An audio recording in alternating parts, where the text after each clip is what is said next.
ఇక్కడ రూపాయి, పరలోకంలో అసలు అదే కరెన్సీ ఉంటుంది అనుకుంటున్నారా? ఈ 100 రూపాయలు పరలోకంలో చెల్లుబాటు అయిద్దా? అసలు దేవుని దగ్గర ఈ కరెన్సీ ఉంటుందా? పక్కన వాళ్ళు చెప్పండి. మారాలి. నీ డబ్బు పరలోకంలోకి మారాలి. మారాలంటే ఏం చేయాలి? ఇక్కడైతే డాలర్ తీసుకొస్తే మారుస్తారు రూపాయల్లోకి, లేదా అక్కడికి పోతే మనం అమెరికాకి పోతే రూపాయలు తీసుకొస్తే డాలర్లోకి మారుస్తారు. మరి పరలోకంలో మారాలంటే ఏం చేయాలి? ఇవ్వాలి. పక్కన వాళ్ళు చెప్పండి. ఇవ్వాలి, నాటాలి. ఎవరికి ఇవ్వాలి? దేవుడు ప్రేరేపించిన వాళ్ళకి ఇవ్వాలి. ఎక్కడ నాటాలి? దేవుడు ప్రేరేపించే చోట నాటాలి. ఎంతమందికి అర్థమవుతుంది? అలా చేస్తే మీ డబ్బు పరలోకంలోకి మారిద్ది. హల్లెలూయా, ప్రైజ్ ది లార్డ్. హల్లెలూయా, దేవుని నామానికి మహిమ కలుగును గాక. అందరు పక్కన వాళ్ళు చెప్తారా? టైమ్ టు సో, విత్తనం నాటే సమయం వచ్చింది. మీ అభివృద్ధి పొందే సమయం వచ్చింది. ఎవరికి అభివృద్ధి ఇష్టం లేదా అనుకుంటా? గట్టిగా చెప్తారా? మీ ఆర్థిక ఇబ్బందులు తొలగిపోయే రోజు వచ్చింది. ఓకే, మీరు చెప్పిన మాట చూసి సాతాను గాడు మీ జీవితం నుంచి పారిపోవాలని దేవుని ఆశ. సో మనము కొన్ని వారాలుగా చదువుకుంటున్నాం కదా, ఈ సిరీస్ కొనసాగుతూ ఉంది. విత్తనం నాటితేనే మనము అభివృద్ధి పొందగలం. సో ఆ అంశాలు మనము తెలుసుకోకపోతే, దేవుని వాక్యంలో ఏముంది? మీరు సత్యంను తెలుసుకుంటే మీరు దాని నుంచి స్వతంత్రం అవుతారని ఉంది. సత్యం మిమ్మల్ని స్వతంత్రం చేస్తుందని ఉంది. సత్యం ఏంటి? దేవుని వాక్యం. దేవుని వాక్యము ఆర్థికంగా దేవుడు ఏం కోరుకుంటున్నాడో అది మనకు తెలియకపోతే మనం అదే బంధకాల్లో, అదే చీకట్లో ఉండిపోతాం. కాబట్టి దేవుడు ఈ వాక్యాన్ని మన ముందుకు తీసుకొస్తున్నాడు. ఇక్కడ ఎంతమందికి తెలుసు మన దగ్గర ఉన్న నోట్? ఎవరన్నా తొందరగా ఒక నోట్ తీసుకొస్తారా? 10 రూపాయల నోట్ కానీ, 100 రూపాయల నోట్ కానీ, ఏదన్నా ఒక కాయిన్ కానీ, నోట్ కానీ. ఇక్కడ అందరికి కనిపిస్తుందా అండి? ఇదేంటిది? కరెన్సీ. అందరూ పక్కన వాళ్ళు చెప్పండి. కరెన్సీ అంటే ముద్ర చేసిన, ఒక గవర్నమెంట్ అప్రూవల్ చేసిన ఒక కరెన్సీ. ఇదే 100 రూపాయలు పోయి మీరు యూఎస్ఏకి వెళ్తే అక్కడ డాలర్ వాడతారు. అర్థమవుతుంది? అక్కడ డాలర్, ఇక్కడ రూపాయలు, అక్కడ డాలర్స్. అట్లాగే ఇది వచ్చేసి 5 రూపాయల నాణ్యం. ఓకే, ఆ పాపను కొంచెం బయట తీసుకెళ్ళి ఆడిపించావా ప్లీజ్. అయితే దీనేమంటారు? నాణ్యం. అదే కదా, అందరు ఉంటున్నారా? అందరూ ఈ నాణ్యము మీరు యూఎస్ఏకి వెళ్ళినా, ఏదైనా వేరే దేశానికి వెళ్తే ఇది పనిచేయదు. అర్థమవుతుందా? ఇది తీసుకెళ్ళి నాకు 100 రూపాయలు విలువ కలిగిన బియ్యం ఇవ్వమన్నా, ఏదన్నా చికెన్ ఇవ్వమన్నా అక్కడ పనిచేయదు. అక్కడ మారాలి. అర్థమవుతుందండి? అక్కడ ఇది డాలర్గా మారాలి. ఎక్స్చేంజ్ చేసుకోవాలి. ఇక్కడ ఎంతమందికి తెలుసు మన దేశంలో ప్రతి ఒక్క చోట, ఈవెన్ మన చిన్న చిన్న షాప్స్లో కూడా కరెన్సీ చేంజ్ చేస్తారు. ఇక్కడ పోతే లీలాకృష్ణలో కరెన్సీ చేంజ్ చేస్తారు. అంటే మనం ఒక 100 రూపాయలు ఇస్తే వాళ్ళు డాలర్ ఇవ్వడమో, లేదా యూఎస్ఏ డాలర్ ఏదన్నా ఉంటే డాలర్ ఇచ్చి, మన దగ్గర ఒక 20 డాలర్లు ఉంటే దాన్ని మార్చుకుంటాం. $20 అంటే ఒక 70-80 ఉంటుంది. ఆ 80 × 20 వేసుకొని 1500-1600 మనకి ఇస్తారు. అర్థమవుతుంది కదా నేను చెప్తున్నాను? ఇక్కడ కరెన్సీ అక్కడ పనిచేయదు, అక్కడ కరెన్సీ ఇక్కడ పనిచేయదు. అది మారాలి. సో ఇప్పుడు పాయింట్ చెప్తే, ఇక్కడ రూపాయి, పరలోకంలో అసలు అదే కరెన్సీ ఉంటుంది అనుకుంటున్నారా? ఈ 100 రూపాయలు పరలోకంలో చెల్లుబాటు అయిద్దా? అసలు దేవుని దగ్గర ఈ కరెన్సీ ఉంటుందా? పక్కన వాళ్ళు చెప్పండి. మారాలి. నీ డబ్బు పరలోకంలోకి మారాలి. మారాలంటే ఏం చేయాలి? ఇక్కడైతే డాలర్ తీసుకొస్తే మారుస్తారు రూపాయల్లోకి, లేదా అక్కడికి పోతే మనం అమెరికాకి పోతే రూపాయలు తీసుకొస్తే డాలర్లోకి మారుస్తారు. మరి పరలోకంలో మారాలంటే ఏం చేయాలి? ఇవ్వాలి. పక్కన వాళ్ళు చెప్పండి. ఇవ్వాలి, నాటాలి. ఎవరికి ఇవ్వాలి? దేవుడు ప్రేరేపించిన వాళ్ళకి ఇవ్వాలి. ఎక్కడ నాటాలి? దేవుడు ప్రేరేపించే చోట నాటాలి. ఎంతమందికి అర్థమవుతుంది? అలా చేస్తే మీ డబ్బు పరలోకంలోకి మారిద్ది. హల్లెలూయా. ఇప్పుడు దాకా ఇప్పుడు వినలేదు. పరిశుద్ధాత్మ దేవుడి మీద డిపెండ్ అయినప్పుడు దేవుడు కొత్త సత్యాలు తీసుకొస్తాడండి. అర్థమవుతుందండి? ఇక్కడ మనకి ఈరోజు చెప్పిన దేవుడు సత్యం ఏంటంటే, మన డబ్బు మారాలి. మన డబ్బు మారాలంటే పరలోకానికి 1,00,000 రూపాయలు తీసుకెళ్ళి చచ్చిపోయేటప్పుడు తీసుకెళ్ళగలమా? ఆ లక్షని దేవుడికి, నీకు ఈ 1,00,000 ఇస్తాను దేవుడా అని మనం ఇవ్వగలమా? అది ఏమైందంటే బ్రైబింగ్ అయింది, లంచం అయింది. అంటే మన దగ్గర ఉన్న సంపద అంతా దేవుడికి ఇచ్చేసి, నేను నా సంపద 30,000 వేసుకుంటే, తర్వాత రిటైర్ అయ్యడానికి ఒక 2 లక్షలు వేసుకుంటే, నేను ఒక 10 లక్షలు దేవుడికి ఇచ్చేస్తే అంటే దేవుడికి ఇచ్చినట్టు అయింది కదా అనుకోవచ్చు. ఇదంతా ఒక చెడు తలంపు అన్నమాట. అలా దేవుడు తీసుకోడు. మనకు తెలుసు, కానీ దాని గురించి అవగాహన లేదు. సో మనం ఒక ₹1,00,00,000 తీసుకెళ్ళినా దేవుని దగ్గరికి అది అసలు లెక్కే లేదు. ఎందుకంటే అక్కడ పని చేయదు. పక్కన వాళ్ళు చెప్పండి, అక్కడ పని చేయదు. పని చేయనిది ఇస్తున్నా వేస్టే. దేవుడికి లంచం ఇవ్వాలని చూస్తే అది మనకు శాపము. కానీ అది మారాలంటే ఇక్కడ దేవుడు చెప్పినప్పుడు నాటాలి.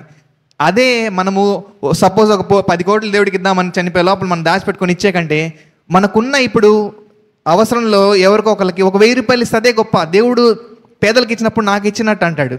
సో కరెన్సీ మారాలంటే దేవుడు ప్రేరేపించినప్పుడు ఇవ్వాలి, ఆయన మందిరంలో నాటాలి, ఆయన రాజ్య వ్యాప్తి కొరకు మనము ఇన్వెస్ట్ ఇన్ సోల్స్. పక్కన వాళ్ళు చెప్తారా, ఆత్మలో నీ పెట్టుబడి పెట్టు, ఆత్మలలో నీ పెట్టుబడి పెట్టు. ఎంతమంది ఈరోజు స్టాక్ మార్కెట్స్ చుట్టూ తిరుగుతున్నారు తెలుసా మీకు? ఈ రోజుల్లో మనము డబ్బుని ఒక చోట పడేస్తే అది స్టాక్ మార్కెట్లో పోతూ ఉంటుంది. అందరూ ఇన్వెస్ట్మెంట్ గురించి ఎప్పుడైనా విన్నారా? పెట్టుబడుల గురించి ఎప్పుడైనా విన్నారా ఇక్కడ మీరు ఎవరన్నా? పెట్టుబడులు అంటే మన సేవింగ్స్, ఇన్వెస్ట్మెంట్స్ అని 2 ఉంటాయి. అంటే మనకు వచ్చిన రాబడిలో మనము దాచిపెట్టుకోవడము, దాన్ని మల్టిప్లై చేయడము. అందరూ దాచిపెట్టుకోవడము మంచిదే, ఇన్వెస్ట్మెంట్స్ మనము పెద్ద పెద్ద కంపెనీలు చేయడం మంచిదే. కానీ ఈరోజు పక్కన వాళ్ళకి దేవుడు మనకు చెప్తున్న మాట ఏంటంటే, మనకి కానీ పక్కన వాళ్ళకి కానీ, దేవుని రాజ్యంలో ఆత్మల పట్ల మీరు నాటండి. పక్కన చెప్తారా, దేవుని రాజ్యంలో ఆత్మల్లో నీ పెట్టుబడి పెట్టు. ఆత్మల్లో పెట్టుబడి పెట్టడం అంటే అదేదో లాగా అనుకోబాకండి. ఆత్మ ఏంది, పెట్టుబడి ఏంది, నేనేం చేయాలని. ఆత్మ రక్షింపబడుతున్న, సువార్త ప్రకటించబడినప్పుడు రక్షించబడుతుంది. అలాంటి చోట మనము నాటాలి. Okay, so in heaven your currency has no value. దేవుని పరలోకంలో నీ డబ్బు ఎటువంటి విలువ లేదు. దేవుడు ఈ దశంభాగాల ద్వారా మనకి ఏం నేర్పిస్తున్నాడంటే, ఈ వేస్టేజ్ని మనకి ఎలా మేనేజ్ చేసుకోవాలో నేర్పిస్తాడు. మనకున్న రాబడి అంతా ఎలా మేనేజ్ చేయాలో నేర్పించడానికి ఈ దశంభాగం అనేది పనిచేస్తుంది. మనకున్న రాబడిని మనం సరిగా వాడటానికి దేవుడు జ్ఞానం ఇస్తాడు. విధేయత చూపించినప్పుడు, మనము దశంభాగంతో దేవునికి విధేయత చూపించినప్పుడు ఈ మిగతా అంతా దేవుడు మనకి నడిపిస్తాడు. ఎలా వాడాలి, ఎక్కడ నష్టం జరుగుతుంది, ఆ నష్టాన్ని ఎలా దేవుడు ఆపుతాడు, ఇవన్నీ మనకి దాంట్లో భాగంగా వస్తుంటాయి అన్నమాట. What is your heavenly portfolio? ఈ స్టాక్ మార్కెట్లో రోజు ఫోన్ చూసుకుంటూ ఉంటారు అందరూ. ఏంటంటే, నా డబ్బు 1,00,000 పెట్టాను, అది ఇంకో 5,000 పెరిగిందా లేదా, ఎప్పుడు చూసుకుంటూ ఉంటారు. అది పెరిగిందా లేదా అని చూసుకుంటూ ఉంటారు. కానీ మనకంత టెన్షన్ అవసరం లేదు. దేవుని రాజ్యంలో మనం నాటినప్పుడు అది పెరిగిందా లేదా, అది ఎక్కడుంది, పడిపోయిందా లేదా. కొన్ని పెట్టుబడులు పెట్టినప్పుడు పడిపోతూ ఉంటాయి, నష్టం వస్తూ ఉంటుంది. దేవుని రాజ్యంలో కానీ, దేవుని ప్రేరేపించినప్పుడు కానీ మనము నాటినప్పుడు అది నష్టం పోదు, అది కింద పడిపోదు, ఎప్పుడు పైకి వెళ్తూనే ఉంటుంది వాల్యూ. స్టాక్ మార్కెట్లో హెచ్చు తగ్గుల గురించి ఎవరికైనా తెలుసా అండి? పడిపోతూ ఉంటుంది, మళ్ళీ పైకి లేస్తుంటే, అయ్యో పడిపోయిందేమో, నేను 1,00,000 పెట్టింది ఎక్కడ పడిపోయిందేమో, నేను ఎప్పుడు చూస్తూ ఉంటాను. ఆఖరికి చాలామంది ఉద్యోగం చేసుకున్నా కూడా చూసుకుంటూ ఉంటారు, పడిపోయిందా లేదా, పెరిగిందా లేదా అని. కానీ దేవుని రాజ్యంలో మనం నాటినప్పుడు కానీ, దేవుడు ప్రేరేపించినప్పుడు ఎవరికైనా ఇచ్చినా కానీ అది ఎప్పుడు పెరుగుతూనే ఉంటుంది, కానీ దానికి పతనం అనేది ఉండదు. ఈ రూపాయికి పతనం ఉండొచ్చు, లేదా డాలర్కి పతనం ఉండొచ్చు, కానీ దేవుని రాజ్యానికి మనము నాటినప్పుడు దానికి పతనమే ఉండదు, ఎప్పుడు అభివృద్ధి ఉంటుంది. పక్కన చెప్పండి, ఎప్పుడు అభివృద్ధి ఉంటుంది. ఇలా చెప్పండి, చేయి చూపించండి. ఎప్పుడు అభివృద్ధి ఉంటుంది, ఎప్పుడు అభివృద్ధి. నువ్వు నాటినప్పుడు ఎప్పుడు అభివృద్ధి. నిజంగా నాకు చాలా సంతోషంగా ఉంటుంది. నేను దేవుని రాజ్యంలో నాటేటప్పుడు నాకు చాలా సంతోషంగా ఉంటుంది. ఓకే, నేను నాటిన చోట నాకు ఎప్పుడు అభివృద్ధి వస్తుంది. నేను చూసినప్పుడు లేకపోయినా కానీ, నేను చూడకుండా వెనక దేవుడు ఆత్మలోకంలో దాన్ని ముందుకు తీసుకొస్తాడు. హల్లెలూయా. ఈరోజు దేవుడు ఏం చెప్తున్నాడంటే, నీ హృదయం ఎక్కడుంది? మత్తయి సువార్త 6:21. అందరు కలిసి చదవండి. నీ ధనం ఎక్కడుండునో అక్కడే మళ్ళీ చెప్పండి, అక్కడే మీ హృదయం ఎక్కడ ఉంటుంది. ఈరోజు వేర్ ఈజ్ యువర్ హార్ట్? దేవుడు ప్రశ్నిస్తున్నాడండి. సింపుల్ రీజన్ ఏంటంటే, మన ధనం ఎక్కడుందో మన హృదయం అక్కడ ఉన్నట్టు లెక్క. దేవుడా, నేను నా హృదయం ఇచ్చేస్తానని చెప్పి మన డబ్బంతా వేరే చోట ఉంటే అక్కడ మన హృదయం లేనట్టే. మన హృదయం దేవుడి దగ్గర లేకపోతే దేవుడు మనతో సహవాసం చేస్తాడా? ప్రశ్నించుకుందాం. ఈరోజు ఇక్కడతో ముగిచేస్తాను. వేర్ ఈజ్ యువర్ హార్ట్ అని మన దేవుడు ప్రశ్నిస్తున్నాడు. అలాగే దేవుని దగ్గర మన హృదయం ఉండాలంటే పక్కన వాళ్ళు చెప్పండి, దేవుని దగ్గర మన హృదయం ఉండాలంటే మన ధనము ఉండాలి. సో మన ధనం దేవుడి దగ్గర ఎంత ఉంటే మన హృదయం దేవుడి దగ్గర అంత ఉందని. అంత ఇవ్వాలని చెప్పి ఈ సంఘం చెప్పదు, కానీ దేవుడు మీకు ఎంత ప్రేరేపిస్తాడు దాన్ని బట్టి మీరు అంత హృదయాన్ని దేవుడికి ఇస్తున్నట్లు లెక్క. సో ఇంకా మిగతా తర్వాత నేర్చుకుందాము. ఇంతవరకు విత్తబడిన వాక్యం మన జీవితంలో ఫలింపును గాక. ఆమేన్ అని చెప్దామా? ఆమేన్. ఎంతమంది ఈరోజు నేను ధనం పొందుకున్నానన్న నమ్మకం వస్తుంది? ఆయన వాక్యం పొందుకుంటే ధనం పొందుకున్నట్టే. కాన్ఫిడెన్స్ వచ్చిందా? దేవుడు నన్ను దీవిస్తాడన్న ఆ నమ్మకం వచ్చిందా? సంతోషంగా దేవునితో మనము నాటుదాం. పక్కనతో రెండు మాటలు చెప్దామా? మనము సంఘంలో నాడేటప్పుడు సంతోషంగా వద్దాం, నిశ్చయించుకొని వద్దాం. 100 ఫలం దేవుడు ఇస్తాడని నమ్ముదాం. ఆత్మ ప్రేరేపించిన కొలది మనం సంఘంలో నాటుదాం. హల్లెలూయా.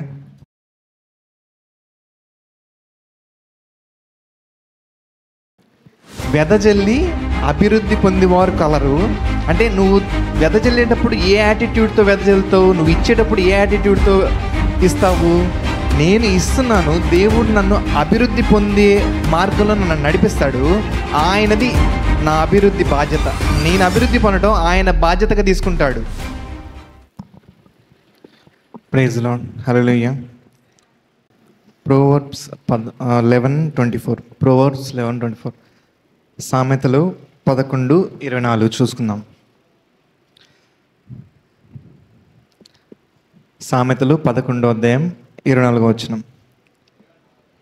24వ అధ్యాయం 24వ వచనం. 11:24. అందరూ కలిసి నాతో పాటు కలిసి చెప్తారా?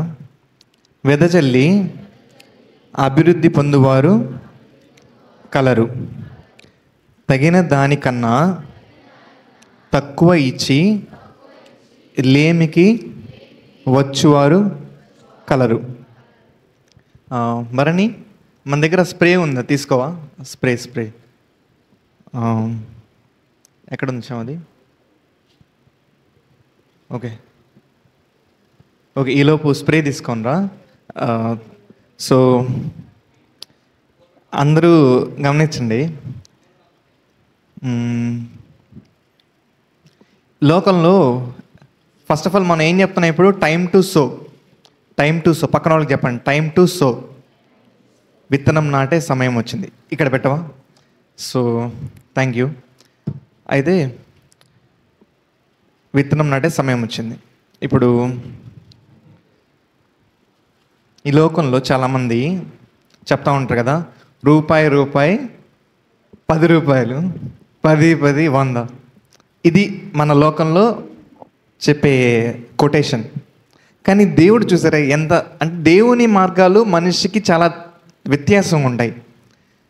మనిషి ఆలోచనలు దేవుని ఆలోచనలు ఒకటి కాదని వాక్యంలో టైం అండ్ అగైన్ మనకి చెప్తానే ఉన్నాడు.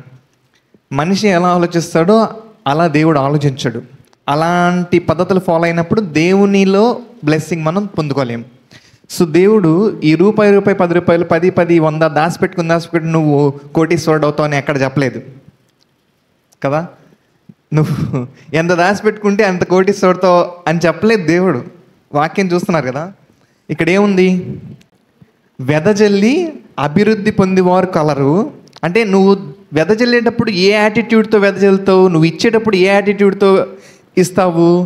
నేను ఇస్తున్నాను, దేవుడు నన్ను అభివృద్ధి పొందే మార్గంలో నన్ను నడిపిస్తాడు, ఆయనది నా అభివృద్ధి బాధ్యత. నేను అభివృద్ధి పొందడం ఆయన బాధ్యతగా తీసుకుంటాడు. నేను దాచిపెట్టుకుని ఎవరికి ఏ సాయం చేయదగి కూడా ఆ సాయం నేను చేయకుండా ఉంటే నేను దాచిపెట్టుకొని కోటీశ్వరుడు అవుతానని కాదు, కానీ నేను ఇచ్చేటప్పుడు దేవుని బాధ్యత నా అభివృద్ధి అనేది అని నేను తెలుసుకొని ఇస్తున్నాను. సో అలాంటప్పుడు అభివృద్ధి దేవుని బాధ్యత. తగిన దానికంటే మనకున్నది సాయం చేయగలిగినంత కంటే మనము చేయకుండా మనం దాచిపెట్టుకున్నప్పుడు ఏమొస్తుంది? లేమి వస్తుంది. లేమిలోకి వెళ్తున్నాం. మనము మన జీవితంలో లేమి సిచ్యువేషన్ మనం ఎదురు అవుతున్నామంటే మనల్ని పరీక్షించుకునే సమయం వచ్చింది ఈరోజు. మనం లేమిలో ఉన్నామంటే మనం ఇంకా వెదజల్లట్లేదు తగినంత అని. మనం ఎంత వెదజల్లితే దాని యొక్క ఫలం బయటకు వస్తూ ఉంటుంది. సపోజ్ ఇప్పుడు ఈ స్ప్రేనే తీసుకుంటే దీని పని ఏంటి? దీనిలో ఉన్న శక్తి కీటకాలని చంపగలిగిన శక్తి. ఈ బ్రాండ్తో మనకు సంబంధం లేదు, కానీ దీన్ని కీటకాలు చంపడానికి ఆ యజమాని అది చేసి పెట్టాడు. ఇది వెదజల్లకపోతే దీనికి ఒక కాలం వచ్చి అది నిష్ప్రయోజనంగా మారుతుంది, అవునా కదా? దీనికి ప్రతిదానికి ఒక ఎక్స్పైరీ టైం ఉంటుంది. ఈ లోకంలో కూడా మనం విత్తనం నాటడానికి ఈ భూమి ఉన్నంత వరకే మనం విత్తనం నాటగలం, లేదా మనం బ్రతికి ఉన్నంత వరకే మనం విత్తనాన్ని నాటగలం. అంతవరకే మన టైం. ఆ టైం తర్వాత మనం మరీ ఈ భూమి అయిపోయిన తర్వాత మనం ఉండం, మనం చనిపోయిన తర్వాత మనం నాటలేం. ఈ ఫలం అనేది భూమి మీద మనం కోస్తాం, దేవుని దగ్గర కూడా మనం వెళ్ళినప్పుడు కోస్తాం. సో అలాగే మనల్ని కూడా దేవుడు ఒక సామర్థ్యంని మనలో పెడుతున్నప్పుడు ఆ సామర్థ్యము అది డబ్బు రూపంలో కావచ్చు, ఇన్ఫ్లుయెన్స్ రూపంలో కావచ్చు, నాలెడ్జ్ రూపంలో కావచ్చు, ఈ తెలివితేటల రూపంలో కావచ్చు, మనకి తెలిసిన సాయం ఏదన్నా కావచ్చు, దేవుని రాజ్యంలో విత్తనం విత్తినప్పుడు కావచ్చు, ఇతరులకి తెలిసిన సాయం కావచ్చు. ఇది ఏదైనా కానీ ప్రతిదీ ఒక టైం బౌండెడ్గా ఉంటుంది. సో ఆ టైం బౌండెడ్లో మనం వెదజల్లటం ప్రారంభిస్తే ఖచ్చితంగా మనము మన జీవితంలో ఆ అభివృద్ధి అనేది దేవుని బాధ్యతగా మనం చూస్తాం. సో మనం ఇచ్చేటప్పుడు వెదజల్లి ధారాళంగా మనం ఇచ్చినప్పుడు మన జీవితంలో అభివృద్ధి దేవుని బాధ్యతగా మనం చూస్తాం. సో మనం ఈ ఇచ్చేటప్పుడు దేవునికి ఉన్నది ప్రతిదీ మనకు అవసరం, కానీ మనకున్నది ప్రతిదీ దేవునికి అవసరం లేదు. హల్లెలూయా. సో మనం ఏదైనా ఇచ్చినప్పుడు దేవుడు మనం ఒక జట్టుగా మనం కలుస్తాం. దేవుడు మన పక్షాన ఉన్నట్టు మనకు అర్థమవుతుంది. సో దేవుడు మనము ఒక జట్టుగా ఉండి దేవుని రాజ్యంలో మనం నాటినప్పుడు ఏ అపవాది తెచ్చే ఏ నష్టము, ఏమంటారు, ఒక మంచి కవరింగ్ లాగా దేవుని ప్రొటెక్షన్ అనేది ఉంటుంది. దేవుని కాపుదల్లో మన కష్టము ఆయన చేతిలో ఉంటుంది, అభివృద్ధి ఆయన చూసుకున్నాడు. హల్లెలూయా. ఈ చిన్ని వాక్యం దేవుడు దించును గాక. మనము విత్తనం నాటేటప్పుడు హృదయపూర్వకంగా ఇద్దాం. మనము ఇంతకుముందు చెప్పుకున్నట్టుగా నిశ్చయించుకొని ఇద్దాం, హృదయపూర్వకంగా ఇద్దాం, సంతోషంగా ఇద్దాం. ఆత్మ ప్రేరేపించిన కొలది మనము దేవుని రాజ్యం నాటుదాం. ఆమేన్.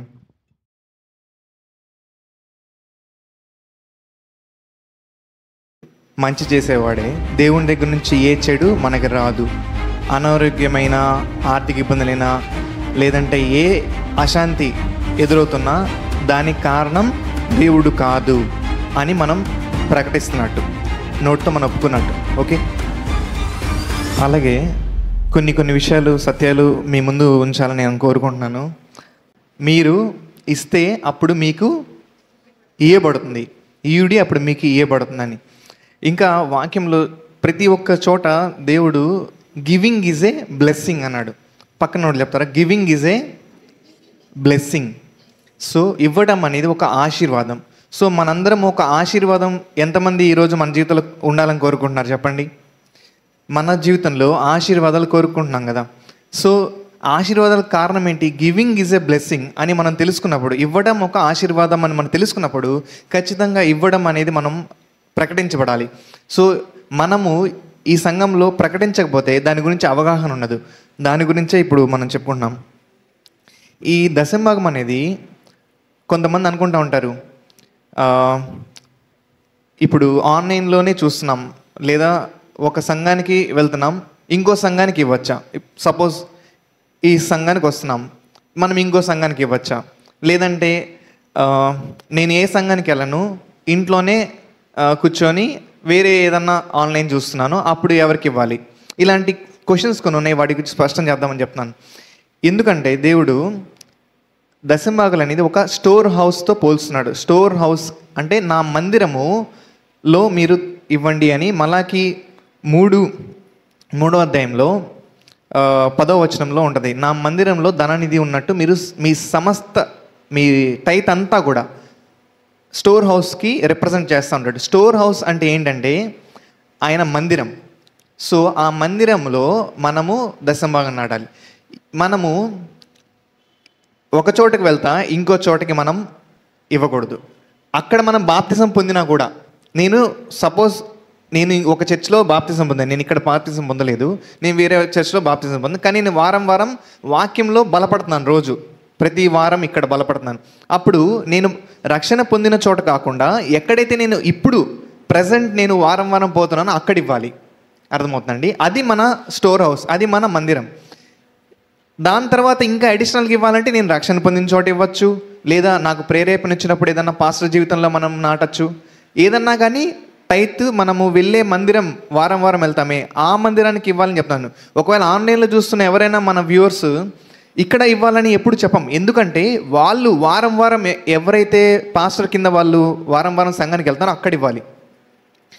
సో ఒక ఉదాహరణ చూసుకుంటే, ఒక కోడి దానా ఒక ఇంట్లో తింటా, ఒక షెల్టర్ ఒక ఇంట్లో ఉండి గుడ్డు వేరే పక్కింట్లో పెడితే ఎలా ఉంటుంది చెప్పండి?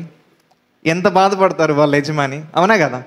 సో అట్లనే ఒక ఆవుని మనం పెంచాం, పోషించాం, దానికి గడ్డి పెట్టాం, లేదా బాగలేనప్పుడు దాన్ని ట్రీట్ చేసాం, వెటర్నరీ క్లినిక్ తెచ్చి అతనికి మెడిసిన్ ఇచ్చాం, ఆవుకి గేదెకి ఏదైనా కానీ. ఆ పాలు పక్కింటికి వెళ్ళి పాలు ఇస్తా అంటే మనం ఎంత బాధపడతాం, ఆ యజమాని ఎంత బాధపడతాం. సో మనము ఇక్కడ ఫిజికల్గా సేవకుల్ని మనము గుర్తించలేకపోతే దేవుడిని గుర్తించలేనట్టే. నాకు దేవుడు తెలుసు అని సేవకుల్ని, ఈ సంఘాన్ని ఈ సంఘం అనేది నేను జనరల్గా చెప్తున్నాను, ఎప్పుడు మీ డబ్బు తీసుకోవడానికి ఎప్పుడు ఈ మందిరంలో ఎవరికి ఆశ ఉండదు, కానీ కొన్ని సత్యాలు మనకు తెలియాలి అని నేను మీ ముందుకు వస్తున్నాను.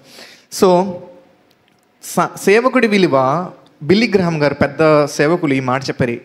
బిల్లీ గ్రహాం గారు ఏం చెప్పారంటే, మీకు సేవకులు విలువ తెలియకపోతే దేవుని విలువ తెలియనట్టే. హల్లెలూయా! ఎంతమంది నమ్ముతారండి? తండ్రిని ప్రేమిస్తా, యేసయ్య ఎవరో నాకు తెలియదంటే తండ్రి అంగీకరిస్తాడండి? ఇక్కడ ఎవరన్నా ఏమన్నా చెప్పగలరా దాని గురించి? నేను ఒప్పుకుంటాను, యేసయ్యని నేను ఒప్పుకోనంటే, యేసయ్యని తృణీకరిస్తే తండ్రి ముద్దు పెట్టుకుంటారు అనుకుంటున్నాను మనల్ని. వాక్యంలో కుమారుని ముద్దు పెట్టుకోండి, నేను మిమ్మల్ని యాక్సెప్ట్ చేస్తానని ఉంది. హైరార్కీ ఎలా ఉంటుందంటే, ఇక్కడ మనకి ఈ సంఘంలో మనకి సేవకుల్ని పెట్టాడు, మనకి కాపరిగా. ఆయన్ని మనం గుర్తించకపోతే మన యేసయ్యని గుర్తించినట్టే, తండ్రిని కూడా గుర్తించినట్టే. అక్కడ మనము బ్లెస్సింగ్ పొందాలంటే ఇక్కడ మన కళ్ళ ముందు ఉండే సేవకుల్ని మనం గుర్తించాలి, ఆయనకి విలువ ఇవ్వాలి. ఎవరైనా కానీ మీరు ఎక్కడికి వెళ్ళినా కూడా ఇది మనకి మైండ్లో ఉండాలి. అలాగే ఆయన ధననిధి, ఆయన స్టోర్ హౌస్కి రిప్రజెంటేషన్. ఆ స్టోర్ హౌస్లో మనము బాధ్యతగా మనము ప్లెంటీ అంటే సమృద్ధిగా ఉండడం మన బాధ్యత.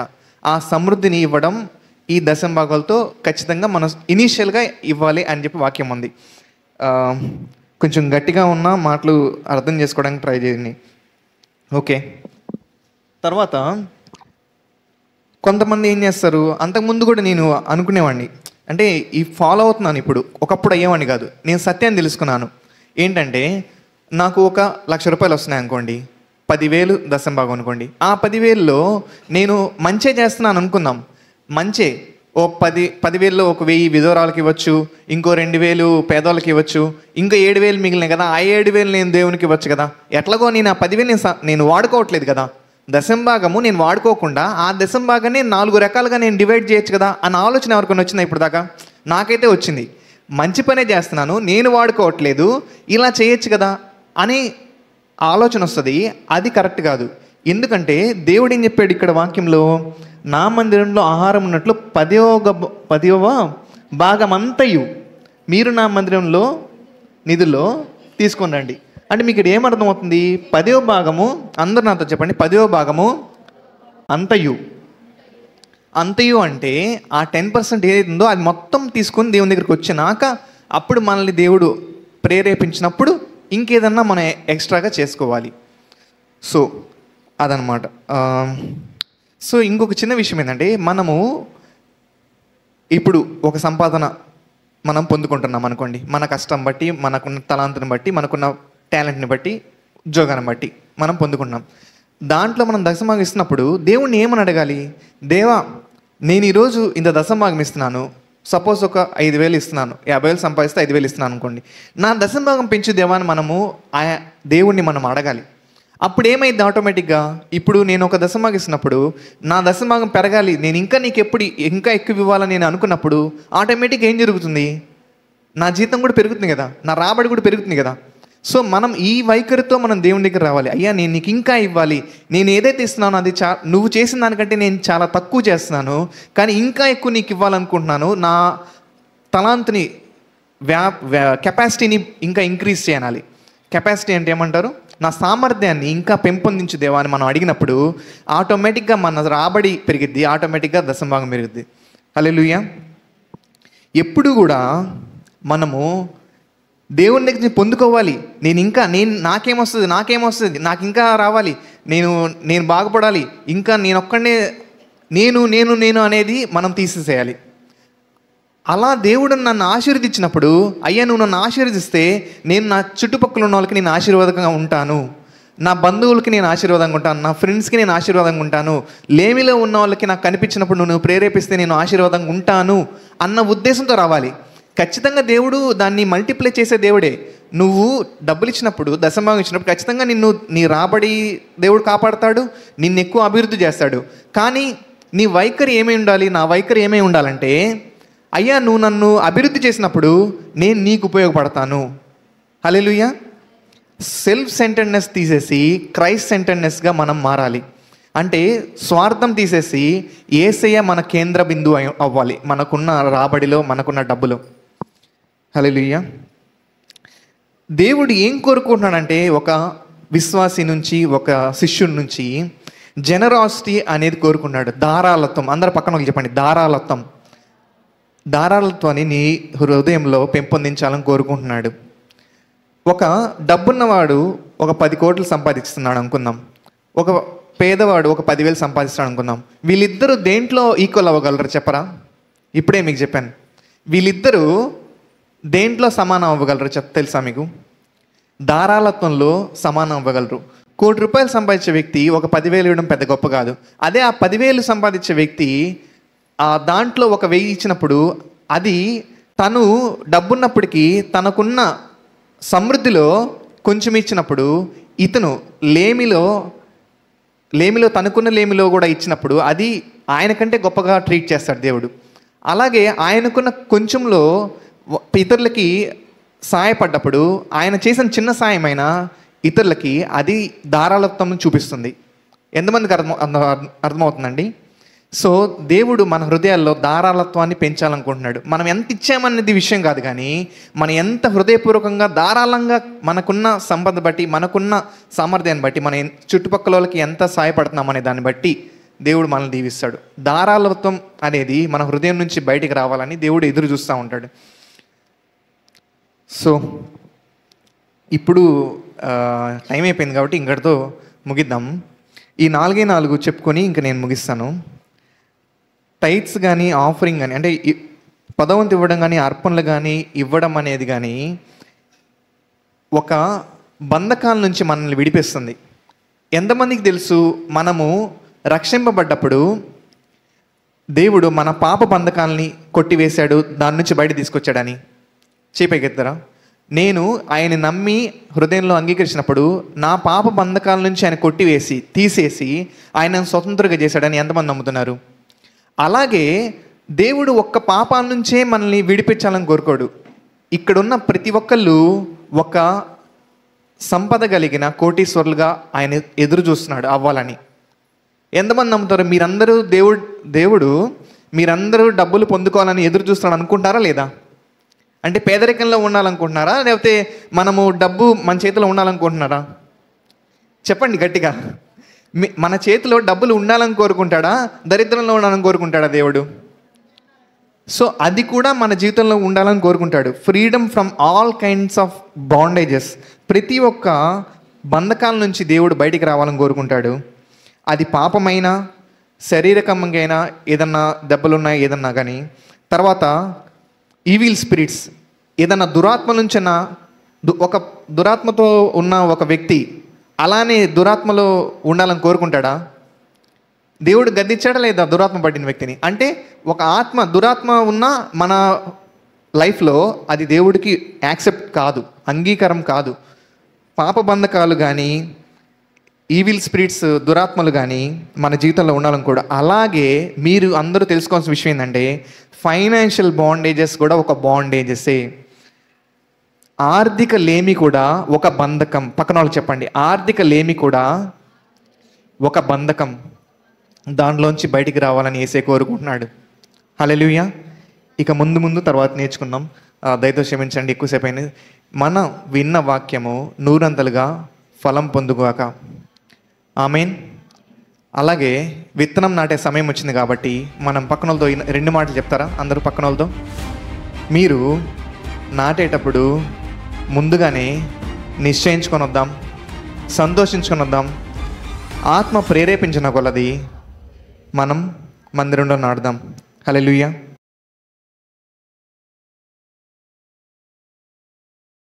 మనం ఇచ్చిన తర్వాతే దేవుడు ఆకాశ వాకలు విప్పి పట్టజాలంత విస్తారంగా దీవిస్తానని వాక్యంలో ఉంది. హల్లెలూయా. అది మర్చిపోకూడదు. దేవుడు ఎప్పుడు నాకు బ్లాంక్ చెక్ ఇవ్వలేదేంది అని మనకు అడిగే ముందు మనకు గుర్తురావాల్సిందే, మనం దేవుని చెప్పినట్టు మనం ఇచ్చామా లేదా. కయ్యేను కొంత తెచ్చాడు. ఎవరికి? యెహోవాకి అర్పణగా తెచ్చాడు. హేబేలేమో ఇక్కడ ఏం చెప్పాడు చూద్దామా? తొలిచూలులో అంటే ఫస్ట్ తొలిచూల్లో తనకున్న వాటిని ఇచ్చాడు. అంటే ఫస్ట్ ప్రయారిటీ దేవుడికి ఇచ్చాడు. క్రొవ్విన వాటిని అంటే బాగా బలిష్టంగా ఉండి తనకున్న స్ట్రెంగ్త్, అంటే ఆ రోజుల్లో గొర్రెలు మేకలు ఇవే కదా, బాగా బలంగా ఉన్న వాటిని దేవుడికి ఇచ్చాడు. బలహీనంగానో బక్కచిక్కిపోయో చచ్చిపోతుందన్నో తెచ్చి ఇవ్వలేదు. ఈ సంఘంలోనే మీ అర్పణలు ఆగిపోతే, దేవునికి చేరకపోతే మీకు ఫలం రాదు.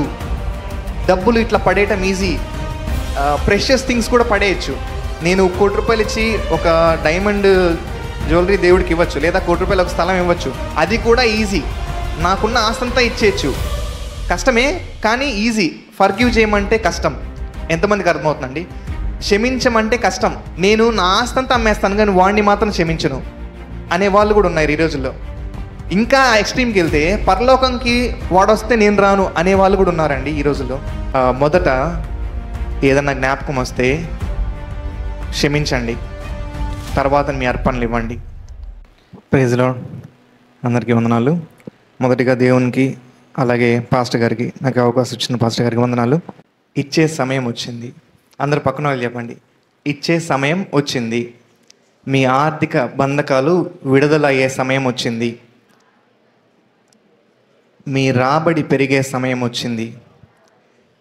మీ ఆర్థిక బంధకాలు తెగిపోయే సమయం వచ్చింది. ఓకే, హల్లెలూయా. ఎంతమందికి సంతోషంగా ఉంది? మన ఆర్థికంగా మన అభివృద్ధి పొందాం అంటే సంతోషమా కదా? మనకి ఒక బ్లాంక్ చెక్ ఇచ్చేసి నీకు ఎంత కావాలో అంత రాసుకో అంటే ఎంత సంతోషంగా ఉంటుంది, అవునా కదా? దేవుడు ఆకాశవాకులు విప్పి పట్టజాలంతగా విస్తారం అంటే బ్లాంక్ చెక్ లాంటిది. అలాంటి ఆశీర్వాదం మన దగ్గర రావాలంటే మనం మొదటగా ఇవ్వాలి. ఓకే, మనం ఇచ్చిన తర్వాతే దేవుడు ఆకాశ వాకలు విప్పి పట్టజాలంత విస్తారంగా దీవిస్తానని వాక్యంలో ఉంది. హల్లెలూయా. అది మర్చిపోకూడదు. దేవుడు ఎప్పుడు నాకు బ్లాంక్ చెక్ ఇవ్వలేదేంది అని మనకు అడిగే ముందు మనకు గుర్తురావాల్సిందే, మనం దేవుని చెప్పినట్టు మనం ఇచ్చామా లేదా. ఈరోజు యాక్చువల్గా వేరేది ప్రిపేర్ అయితే అన్న చెప్పిన మెసేజ్లో కయ్యేను హేబేల్ గురించి ఒకటి చెప్పు అని ప్రేరేపణ వచ్చింది. దాంట్లో అందరం ఒకసారి ఆదికాండం 4వ అధ్యాయం 3వ వచనం చూద్దాం ఒకసారి. కయ్యేను హేబేల్ బ్రదర్స్ అందరికీ తెలుసు. ఇది చూద్దాం. అందరికి కనిపిస్తుంది కదా వచనం అందరికీ? ఓకే. కొంతకాలము అయిన తర్వాత కయ్యేను, ఓకే అందరు చూస్తున్నారు కదా, అందరు చూడండి. ఇక్కడ అందరికీ ఆర్థికంగా అవసరమే. మనం బంధకాల నుంచి బయటికి రావాలంటే ఆయన జ్ఞానం కావాలి. దేవుడు ఏం చెప్తున్నాడు? నా జనులు జ్ఞానం లేక నశిస్తున్నారు. మనము సొంత బలము ద్వారా మనం సంపాదించిన సంపాదన ద్వారా ఈ లోకంలో మనము అభివృద్ధి పొందలేం. అది లోకం చెప్పే మాట. లోకం చెప్పే మాటకి మనకి అప్లై అవ్వదు. దేవుని బిడ్డకి లోకం చెప్పే సూత్రాలు పనికిరావు, పనిచేయవు. ఎందుకంటే దేవుని ప్రభావం మన మీద ఉన్నప్పుడు లోకం ప్రభావం మన మీద ఉండకూడదు. కాబట్టి దేవుని ప్రభావం రావాలంటే వాక్యం మనము రియల్గా మనం తీసుకోవాలి. దాంట్లో ఏమో చూద్దాం ఒకసారి. కొంతకాలం అయిన తర్వాత కయ్యేను పొలము పంటలో కొంత, అందరూ చెప్పండి కొంత, అందరూ చెప్పండి మళ్ళీ, కొంత యెహోవాకు అర్పణగా తెచ్చాను. మళ్ళీ చెప్తారా? అందరూ గట్టిగా చెప్పండి. కొంత యెహోవాకు, కొంత యెహోవాకు, కొంత యెహోవాకు. ఎవరు తెచ్చారు? కయ్యేను ఎంత తెచ్చాడు? కొంత. పక్కన వాళ్ళు చెప్పండి, కొంత. అది కయ్యేను కొంత తెచ్చాడు. ఎవరికి? యెహోవాకి అర్పణగా తెచ్చాడు. నెక్స్ట్ చూసుకుందాం. హేబేలు కూడా తన మందలో, ఇది చెప్పండి ఇప్పుడు నాతో పాటు. హేబేలు కూడా తన మందలో తొలిచూలు నా పుట్టిన వాటిలో క్రొవ్విన వాటిని కొన్ని తెచ్చాను. చూస్తున్నారా డిఫరెన్స్? రెండు అర్థమవుతుంది అందరికీ. కయ్యేనేమో కొంత యెహోవాకు తెచ్చాడు, హేబేలేమో ఇక్కడ ఏం చెప్పాడు చూద్దామా? తొలిచూలులో అంటే ఫస్ట్ తొలిచూలులో తనకున్న వాటిని ఇచ్చాడు, అంటే ఫస్ట్ ప్రయారిటీ దేవుడికి ఇచ్చాడు. క్రొవ్విన వాటిని అంటే బాగా బలిష్టంగా ఉండి తనకున్న స్ట్రెంగ్త్, అంటే ఆ రోజుల్లో గొర్రెలు మేకలు ఇవే కదా, బాగా బలంగా ఉన్న వాటిని దేవుడికి ఇచ్చాడు. బలహీనంగానో బక్కచిక్కిపోయో చచ్చిపోతుందన్నో తెచ్చి ఇవ్వలేదు. ఓకే, మనం ఈ కోల్డ్ షాపులకు వెళ్ళినప్పుడు కూడా బాగా మనం కానీ చూడకపోతే వాళ్ళు ఏం చేస్తారు, బాగా నీరసంగా ఉన్నదాన్నో చచ్చిపోయిన వాటినో కొట్టి మనకి ఇస్తూ ఉంటారు. జాగ్రత్తగా చూసుకోవాలి తినేటప్పుడు. సో అట్లనే దేవునికి ఈయన ఎలాంటిది ఇచ్చాడు? ఫస్ట్ తొలిచూలున పుట్టిన వాటిని, క్రొవ్విన వాటిని తెచ్చాడు. యెహోవా హేబేలు అతని అర్పణను లక్ష్య పెట్టాడు. ఇంకా ఇంగ్లీష్ వర్షన్లో చూసుకుంటే మనకి ఏముంటుందంటే ఇప్పుడు కయ్యేను రెస్పెక్ట్ లేదు అని వస్తుంది. కయ్యేన్ హ్యాడ్ నో రెస్పెక్ట్ అని వస్తుంది. అంటే ఆయనకి మర్యాద లేదు దేవుడు అంటే అనేది క్లియర్గా మనం ఇంగ్లీష్ వర్షన్లో చూసుకోవచ్చు. కావాలంటే మీరు ఇంగ్లీష్లో చూసుకోండి. Cain had no respect to God in his sacrifice అని ఉంటుంది. అంటే మనం ఇచ్చేటప్పుడు చాలా జాగ్రత్తగా మర్యాదపూర్వకంగా ఇవ్వాలి దేవుడికి, చాలా జాగ్రత్తగా. అయితే టాక్ ఈజ్ చీప్. పక్కన వాళ్ళకి చెప్పండి, మాట్లాడటం చాలా సులువు. Talk is cheap. So giving cheap things to God is also cheap. అంటే తక్కువ విషయాలు, అంటే చాలా చీప్, తెలుసు కదా, చీప్ విషయాలు దేవుడికి ఇవ్వడం చాలా సులువు, చాలా cheap. Giving precious things to God is very precious. అంటే అమూల్యమైనవి దేవునికి ఇవ్వడము చాలా అమూల్యం. అర్థమవుతుంది కదా? ఎంతమందికి అర్థమవుతుంది ఏం చెప్తున్నాను? చాలా పనికిరాని వాటిని ఇవ్వడం చాలా సులువు, చాలా ఉన్నతమైన వాటిని ఇవ్వడము చాలా కష్టం. సో ఏం చేశాడు ఇతను? సులువు మార్గం ఎంచుకున్నాడు. ఎవరు చెప్పండి?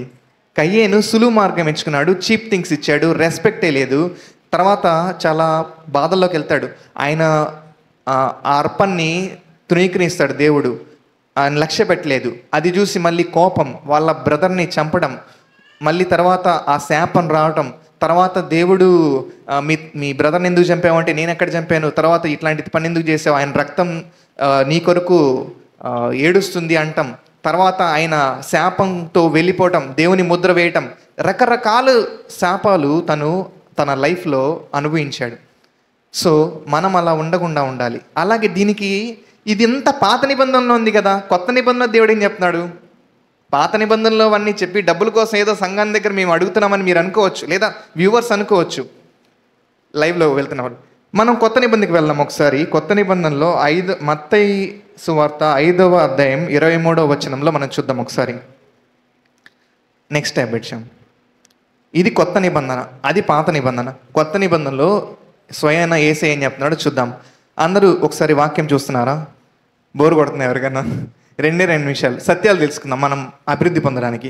కావున నీవు బలిపీఠం వద్ద అర్పణము నర్పించుచుండగా నీ మీద, ఓకే అందరు కలిసి చెప్తారా? నీ మీద, ఓకే, నీ సహోదరునికి విరోధమైన ఏమైనాను కలదని అక్కడ నీకు జ్ఞాపకము వచ్చిన ఎడల. ఏం చెప్తున్నాడు? ఇది ఎవరు చెప్తున్నారు? యేసయ్య స్వయాన చెప్తున్నారు కొత్త నిబంధనలో. మనము అర్పణ అర్పించేటప్పుడు ఏదన్నా జ్ఞాపకం వస్తే ఆ అర్పణ కూడా పక్కన పెట్టేసి నెక్స్ట్ ఏం చేయాలి చూద్దాం. అక్కడ బలిపీఠము చదువుతారా, నెదుటనే నీ అర్పణము విడిచిపెట్టి మొదట వెళ్ళి నీ సహోదరునితో సమాధానం పడుము, అటు తర్వాత వచ్చి నీ అర్పణ అర్పించుము. యేసయ్య అర్పణలు అర్పించద్దని చెప్పాడా? అర్థమవుతుందా అండి? యేసయ్య ఇప్పుడు అర్పణలు అర్పించదని చెప్పట్లేదు, కొత్త నిబంధనలు కొట్టివేయబడలేదు. కానీ కొత్త నిబంధనలో ఏంటి, ఇంకా మరి ముఖ్యంగా మన హృదయం చాలా ఇంపార్టెంట్. ఇందాక అన్న చెప్పినట్టు ఈ సంఘంలోనే మీ అర్పణలు ఆగిపోతే, దేవునికి చేరకపోతే మీకు ఫలం రాదు. డబ్బులు ఇట్లా పడేయటం ఈజీ, ప్రెషియస్ థింగ్స్ కూడా పడేయచ్చు. నేను ₹1,00,00,000 ఇచ్చి ఒక డైమండ్ జ్యువెలరీ దేవుడికి ఇవ్వచ్చు, లేదా ₹1,00,00,000 ఒక స్థలం ఇవ్వచ్చు, అది కూడా ఈజీ. నాకున్న ఆస్తంతా ఇచ్చేయచ్చు, కష్టమే కానీ ఈజీ. ఫర్గివ్ చేయమంటే కష్టం. ఎంతమందికి అర్థమవుతుందండి? క్షమించమంటే కష్టం. నేను నా ఆస్తంతా అమ్మేస్తాను కానీ వాడిని మాత్రం క్షమించను అనే వాళ్ళు కూడా ఉన్నారు ఈ రోజుల్లో. ఇంకా ఎక్స్ట్రీమ్కి వెళ్తే పరలోకంకి వాడొస్తే నేను రాను అనే వాళ్ళు కూడా ఉన్నారండి ఈ రోజుల్లో. అర్థమవుతుందా? వాడిని నిజం చెప్తున్నాను, చాలామంది నేను విన్నాను కాబట్టి చెప్తున్నాను. మనం పరలోకంలో ఆ వ్యక్తి వస్తాడంటే నేను అక్కడ చేరకుండా కూడా నాకు ఇష్టం లేదంట. నరకం ఎంత కష్టం వాళ్ళకి తెలియదు సరిగ్గా. ఓకే, మన ఆస్తంతా క్షమించండి, చిన్నోడినైనా కానీ నన్ను అర్థం చేసుకోండి. దేవుని ప్రేరేపణతో నేను చెప్పాలనుకుంటాను, అంతేగాని ఇంకేం లేదు. నాకే మనిషితో ఏ విభేదం ఉండదు, అట్లా కాదు. అయితే ఆస్తంతా ఇవ్వడం కూడా ఈజీనే. నేను పచ్చడైనా తింటాను కానీ నా ఆస్తంతా అమ్ముకొని వాణ్ణి మాత్రం క్షమించను అనేది కష్టం. అందుకనే దేవుడు మొదట నీ అర్పణ పక్కన పెట్టి నువ్వు సమాధానపడి అప్పుడు నీ అర్పణ ఇచ్చి అప్పుడు దేవుణ్ణి ఆరాధించమని. హల్లెలూయా. ఎంతమంది ఈరోజు వాక్యం స్వీకరించారండి మనసులో? మన పడిన వాక్యం దేవుడు నూరంతలుగా ఫలం ఇస్తాడు. హల్లెలూయా. అలాగే పక్కన వాళ్ళు చెప్తారా ఒకసారి? మొదట ఏదన్నా జ్ఞాపకం వస్తే క్షమించండి, తర్వాత మీ అర్పణలు ఇవ్వండి. హల్లెలూయా. అలాగే మనం ఇచ్చేటప్పుడు ఎలా ఇద్దాం చెప్పండి. నేను చెప్పను, మీరే చెప్పండి. సార్ ప్రతిసారి నేనే చెప్తే బాగోదు. పక్కన వాళ్ళతో చెప్పండి, నేనేం చెప్పను, మీరు ఎలా చెప్తారు చూద్దాం. మొదట అర్పణ ఇచ్చేటప్పుడు నిశ్చయించుకొని ఇద్దాం, సంతోషంగా ఇద్దాం, నూరంతల ఫలం దేవుడు ఇస్తాడన్న నమ్మకంతో ఇద్దాం. ఆత్మ ప్రేరేపించిన కొలది మన సంఘంలో నడదాం. హల్లెలూయా. ఈ చిన్ని వాక్యం దేవుడు దీవించును గాక.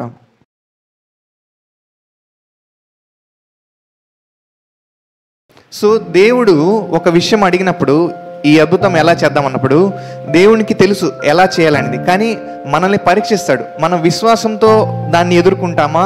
మన మనసు అంటే మన మైండ్ చెప్తా ఉంటుంది, నా దగ్గర డబ్బులు ₹10 ఉన్నాయి, సరిపోవట్లేదు. దేవుడు ఎప్పుడు క్యాల్కులేషన్ చేసుకోమని చెప్పడు. అనాలిసిస్ బ్రింగ్స్ పెరాలసిస్ అని ఒక చిన్న వచనం ఉంటుంది. అంటే మనం ఎంత ఆలోచిస్తామో అంత మనం క్షీణమైపోతూ ఉంటాం. మనలో ఏమి పుట్టాలని ఎదురు చూస్తాడు దేవుడు? విశ్వాసాన్ని పుట్టించాలని చూస్తూ ఉంటాడు. అందరికీ వందనాలు. అందరూ పక్కన వాళ్ళు చెప్తారా? Time to give. మనం అంతకుముందు ఏం నేర్చుకున్నాం? టైం టు సోయింగ్కి గివింగ్కి కొంచెం తేడా ఉంది. ఆ మాట కొంచెం గమనించండి. మనం ఎప్పుడు విత్తనం నాటేటప్పుడు మళ్ళీ ఫలం వస్తుందని మనం ఎదురు చూస్తాం కదా.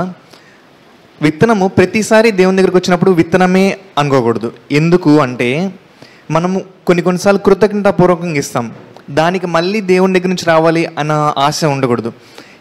అలాంటప్పుడు దాన్ని ఏమంటారు? అర్పణలు అంటారు. అర్పణలు ఇవ్వడం. అదేవిధంగా విత్తనం నాటే సమయం ఎప్పుడు వస్తుంది? మన పరిస్థితి ఇబ్బందికరమైన పరిస్థితి ఉన్నప్పుడు, మన కుటుంబంలో ఆర్థికంగా చాలా ఇబ్బందిగా ఉన్నప్పుడు, ఆ పరిస్థితిలోంచి మనం బయటికి రావడానికి దేవుడు కొన్నిసార్లు ఇవ్వమంటాడు, నాటమంటాడు. అప్పుడు నాటడం. ఆ నాటిన విత్తనము మనం ఇందాక చూసుకున్నాం కదా, ఫలము ఎట్లా వస్తుంది? ముళ్ళు పొదలు లేకుండా ఎంత అభివృద్ధి పొందుతుందో ఆ అభివృద్ధి ఆ సిచ్యువేషన్కి పనికొస్తుంది. ఇప్పుడు కొన్ని సిచ్యువేషన్స్ ఏంది? ఏదన్నా ప్రమాదం నుంచి తప్పించినప్పుడు, లేదంటే ఇంకేదన్నా మన పిల్లలు బాగా అభివృద్ధిలో ఉన్నారు, అలాంటప్పుడు ఇచ్చేది దాన్ని ఏమంటాము? ఇవ్వడం. కృతజ్ఞతార్పణలను ఇవ్వడం. ఇంకో మన ఆర్థిక ఇబ్బందుల నుంచి బయటకు వచ్చేటప్పుడు ఏంటి? నాటడం. మన విత్తనము మనం దేవుని రాజ్యంలో కానీ లేదంటే మన చుట్టుపక్కల ఉన్న వాళ్ళకి ఇవ్వడం కానీ, అది నాటడం వస్తుంది. ఈ నాటడానికి, విత్తనం నాటడానికి, కృతజ్ఞతార్పణలు ఇవ్వడానికి తేడా ఉంటుంది. అది కొంచెం గమనించండి. సో ఇప్పుడు మనము టైం టు గివ్, ఇవ్వడం గురించి నేర్చుకుంటున్నాం. ఒక చిన్న వచనం చూసుకుందాం. యోహాను 6:13. కాబట్టి వారు భుజించిన తర్వాత వారి యొద్ద మిగిలిన 5 రొట్టెల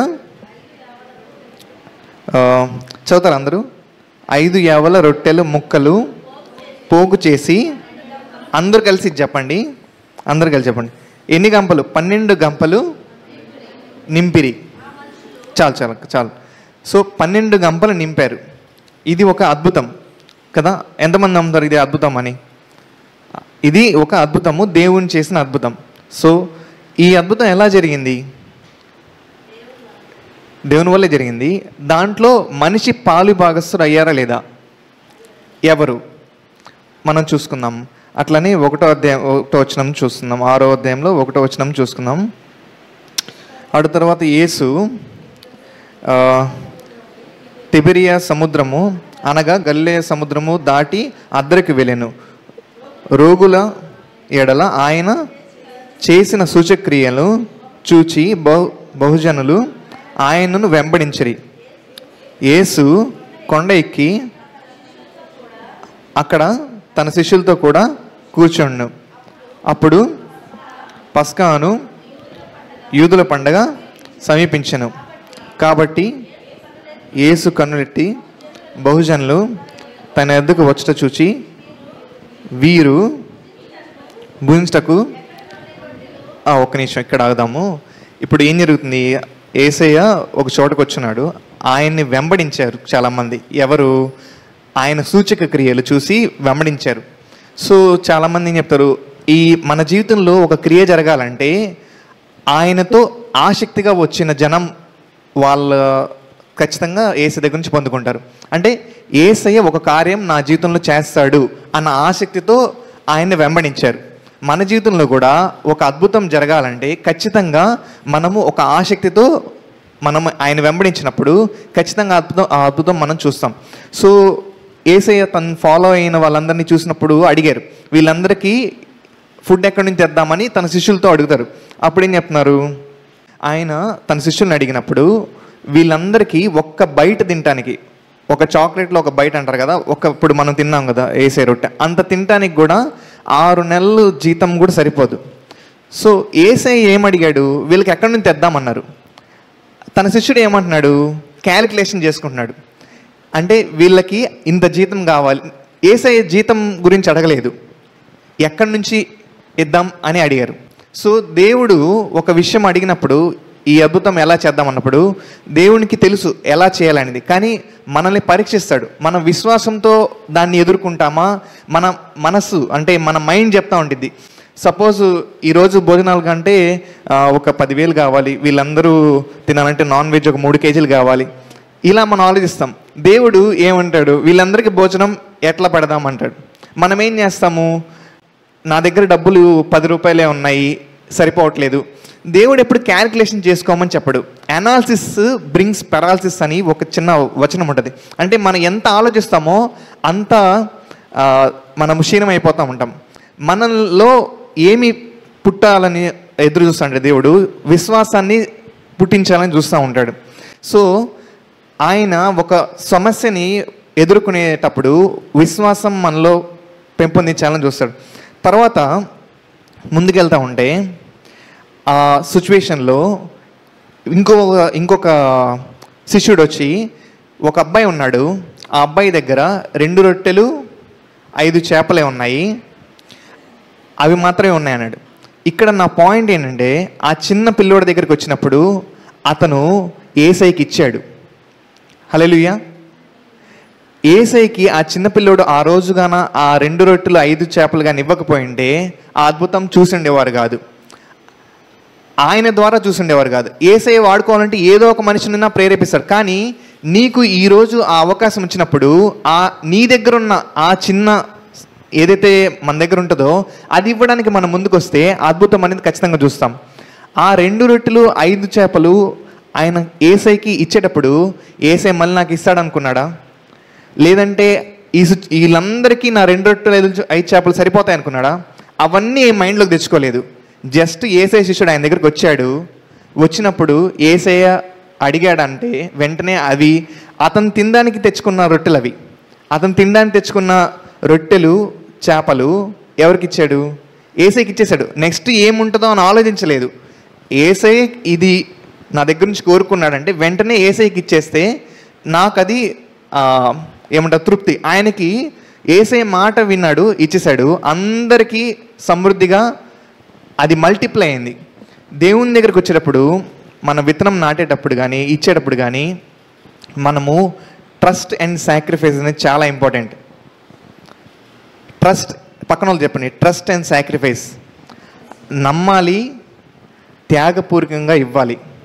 ఈ 2 ఉంటే ఖచ్చితంగా దేవుడు దాన్ని ఏం చేస్తాడు? మల్టిప్లై చేస్తాడు, దాన్ని డబల్ చేస్తాడు.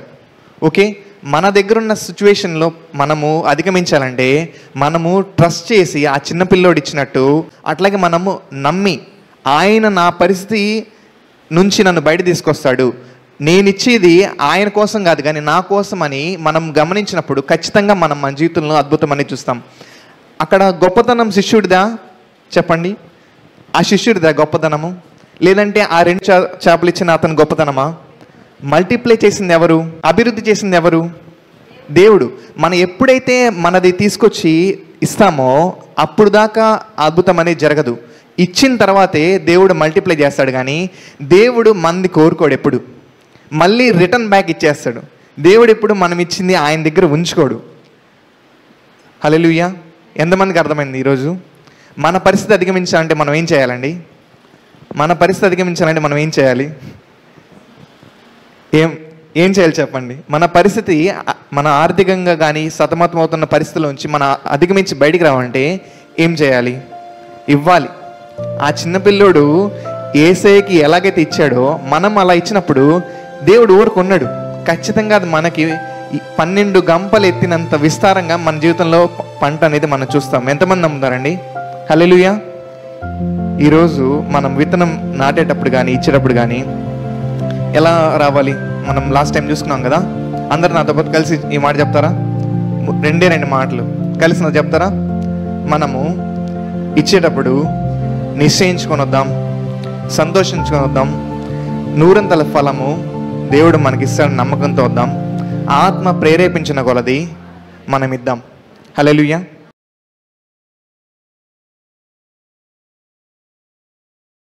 డబ్బు మీద ప్రేమ మనకి ఎప్పుడు పోతుంది?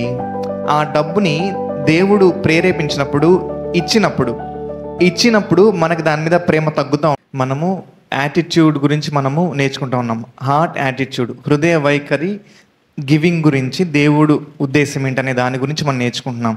దానిలో భాగంగా ఈరోజు హెబ్రీయులకు రాసిన పత్రిక 13వ అధ్యాయం 5వ వచనం ఒకసారి చూసుకుందాం.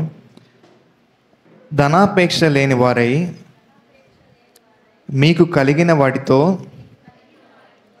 తృప్తి పొంది ఉండిడి. ఓకే, అంటే ఇక్కడ ఏం నేర్పిస్తున్నారు దేవుడు? మనకి దేవుడు ఏదైతే ఇచ్చాడో ఆ సామర్థ్యం కొలది మనకి వచ్చిన రాబడి, దాంతో మనము తృప్తిగా ఉండాలి అని చెప్తున్నాడు. తర్వాత ఒక్క నిమిషం, ఇక్కడ 5వ వచనంలో ఇంగ్లీష్ వర్షన్లో మనం చూసినప్పుడు keep your lives free from the love of money అని ఉంటుంది. స్పష్టంగా చాలా క్లారిటీగా ఉంటుంది. ఏమనంటే free from the love of money అంటే ఆ డబ్బు మీద ప్రేమ తీసేసి స్వతంత్రంగా ఉండండి అంటున్నాడు. డబ్బు మీద ప్రేమ మనకి ఎప్పుడు పోతుంది? ఆ డబ్బుని దేవుడు ప్రేరేపించినప్పుడు, ఇచ్చినప్పుడు మనకి దాని మీద ప్రేమ తగ్గుతూ ఉంటుంది. అంతే కదా?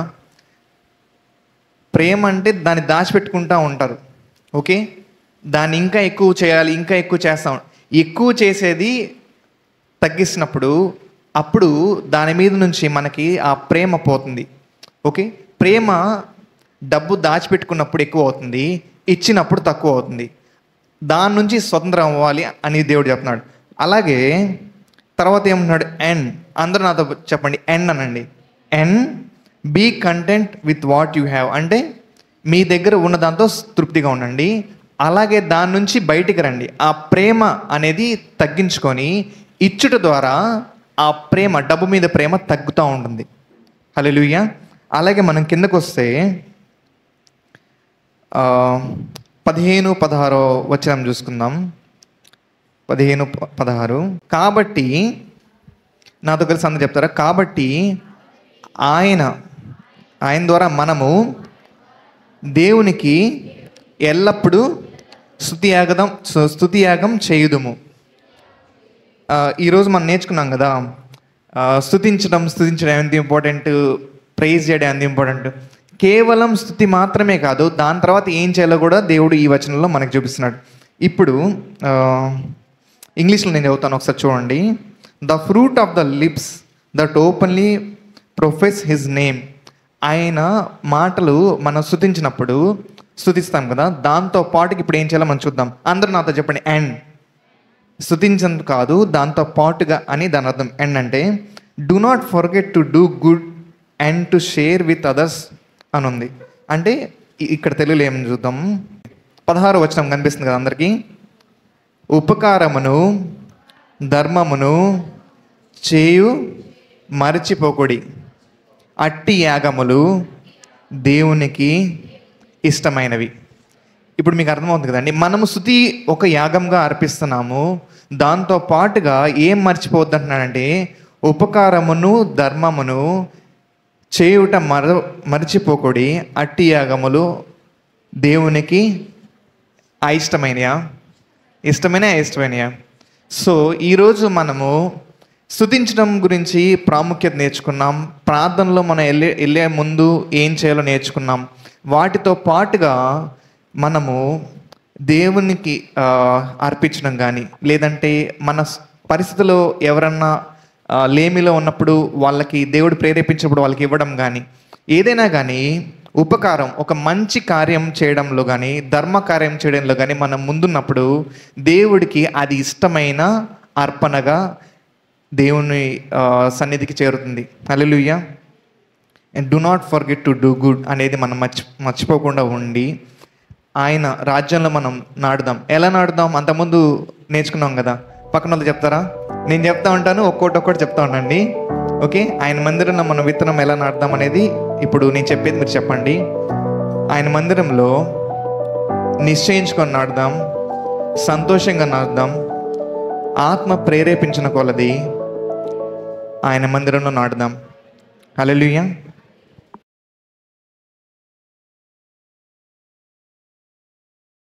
విత్తనం విత్తే సమయం వచ్చింది. Time to so. అందరు పక్కన వాళ్ళు చెప్తారా? Time to so. 1 తిమోతి 6:10 మనం చూసుకుందాం. అందరికీ వచనం కనిపిస్తుంది కదా. సో ఇంగ్లీష్ వర్షన్లో ఒక మాట ఉంది. సరే, ఒక చెట్టు, చెట్టు ఉంది కదా, ఒక చెట్టు ఉంది. అందరు చూడండి, ఒక చెట్టు, దానికి బేస్ ఏంటి చెప్తారా? ఏంటి? వేరా, కాండమా, లేకపోతే ఆకుల, ఫలాల? ఏంటి దాని బేస్? ఒక చెట్టుకు బేస్ ఏంటి? వేరేనా? మనము కొమ్మ వరకు కొట్టేస్తే చెట్టు మళ్ళీ వచ్చిద్దా? అదే వేరు వరకు కొట్టేస్తే రాదు. సో ఇంగ్లీష్లో ఒక మాట ఉంది వచనంలో, for the love of money is a root of all kinds of evil. అంటే ధనాపేక్ష సమస్త కీడుకి, ఈవిల్ అంటే సాతానికి లేదా ఆ మనస్తత్వానికి మూలం. సో మొన్న మనం చెప్పుకున్నాం కదా, don't forget to do good అంటే మంచి చేయటం మర్చిపోకండి. లాస్ట్ టైం ఏం చూసుకున్నాము? Don't forget to do good అంటే మంచి చేయటం మరవకండి. సో మనం మంచి చేయటం మరవకుండా ఈ ధనాపేక్ష, free from the evil, free from the love of money, మనము ధనం మీద ఉన్న ప్రేమ నుంచి స్వతంత్రం అవ్వాలంటే ఏం చేయాలి?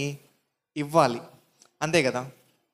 మనము ఎప్పుడైతే ఇస్తుంటామో దాని మీద ప్రేమ తగ్గుతుంది. లాస్ట్ టైం మనం చూసుకున్నాం కదా. ఓకే, మనం ఎప్పుడైతే మన దగ్గర ఉన్నది ఇస్తుంటామో దాని మీద ప్రేమ తగ్గుతుంది. సో దేవుడు ఏం చెప్తున్నాడు, లవ్ ఆఫ్ మనీ, ఆ ప్రేమని తగ్గించుకుంటే ఆటోమేటిక్గా ఆ రూట్ కాజ్, ఆ వేరు, ఏదైతే ఆ ఈవిల్, ఆ మనస్తత్వం అనేది దాని మీద నుంచి పోతుంది. ఆ మనస్తత్వం, మనము డబ్బు మీద ప్రేమ పోవాలంటే అది మనం ఇస్తేనే ఆ ప్రేమ తగ్గుతూ ఉంటుంది. హల్లెలూయా. ఎంతమందికి అర్థమవుతుందండి నేను ఏం చెప్తున్నాను? సో అది ఒక మూలం. డబ్బు మీద ప్రేమ సమస్త చెడుకి మూలం అన్నాడు. సో ఆ మూలమైన దాన్ని మనం తగ్గించాలంటే ఏం చేయాలి? అందరు నాతో చెప్పండి, ఇవ్వాలి. సో ఎందుకనగా, ఇప్పుడు అందరు నాతో కలిసి ఈ వాక్యం చదవండి. ఎందుకనగా ధనాపేక్ష సమస్తమైన కీడులకు మూలం. కొందరు దాన్ని ఆశించి విశ్వాసం నుండి తొలగిపోయి, మనకు విశ్వాసం ఉంది కదా దేవుని మీద, ఆయన మళ్ళీ వస్తాడు, మనం తీసుకెళ్తాడని. దీని నుంచి కూడా తొలగిపోవాలంటే కారణం ఏంటో అర్థమవుతుందా? ఆయన రక్తంలో నేను కడగబడ్డాను, ఆయన వస్తే నన్ను తీసుకెళ్తాడు, లేదంటే నేను చనిపోయిన ఆయన దగ్గర ఉంటానన్న విశ్వాసం మన దగ్గర ఉంది. అది కూడా తొలగిపోయే ప్రమాదం ఉంది. హల్లెలూయా. ఎప్పుడు? ఆ ధనాపేక్ష సమస్త కీడులకి మూలం. ఎప్పుడైతే మన ఆ ధనాపేక్షతో మనం ఉంటామో, మనం ఏదైతే విశ్వాసంతో మన ఆత్మ భద్రపరచబడిందో అది కూడా తొలగిపోయే ప్రమాదం ఉంది. ఇంకా నాతో పాటు చదువుతారా ఇంకొంచెం సగం?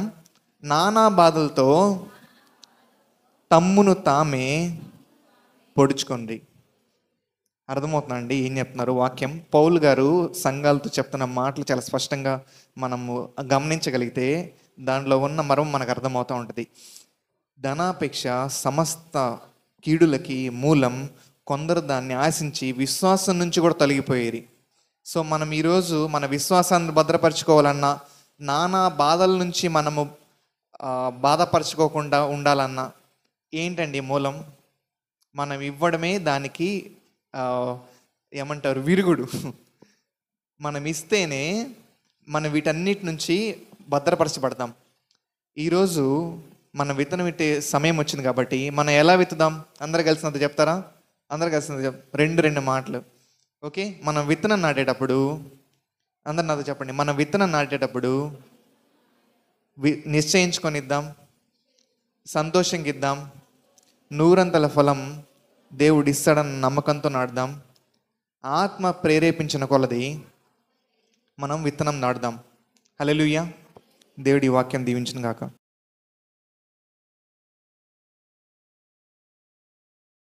నేను నా దశమభాగం ఇస్తున్నాను, నువ్వు ఇస్తున్నావా అని అడగండి.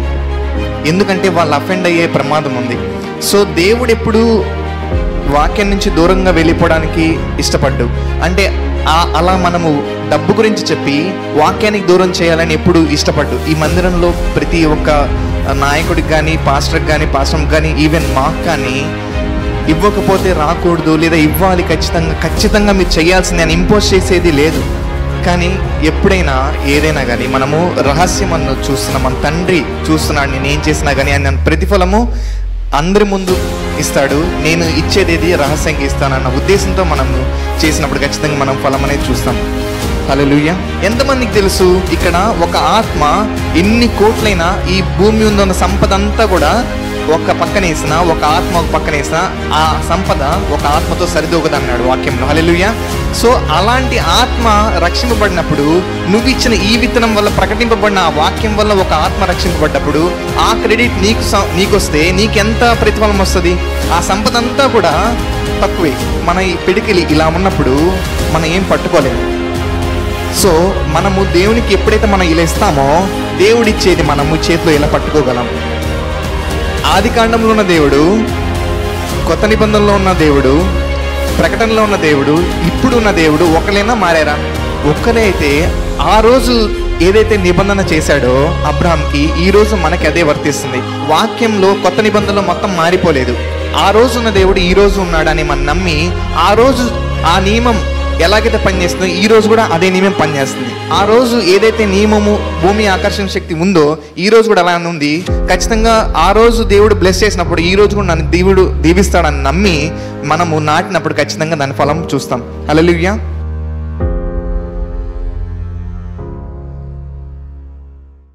అందరికి వందనాలు. Time to give. అందరు పక్కన వాళ్ళు చెప్తారు, time to give, time to so. అంటే ఇచ్చే సమయం వచ్చింది, విత్తనం నాటే సమయం వచ్చిందని అర్థం.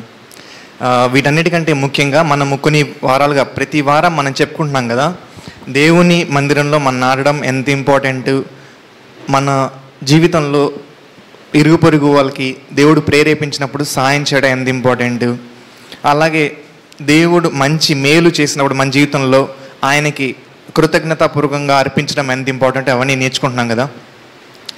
సో ఇది ఏదైనా కానీ ఏది కూడా ఇష్టం లేకుండా చేయకూడదు. మనకు ఒకవేళ బాధ కలుగుతుందంటే ఆపడం మంచిది.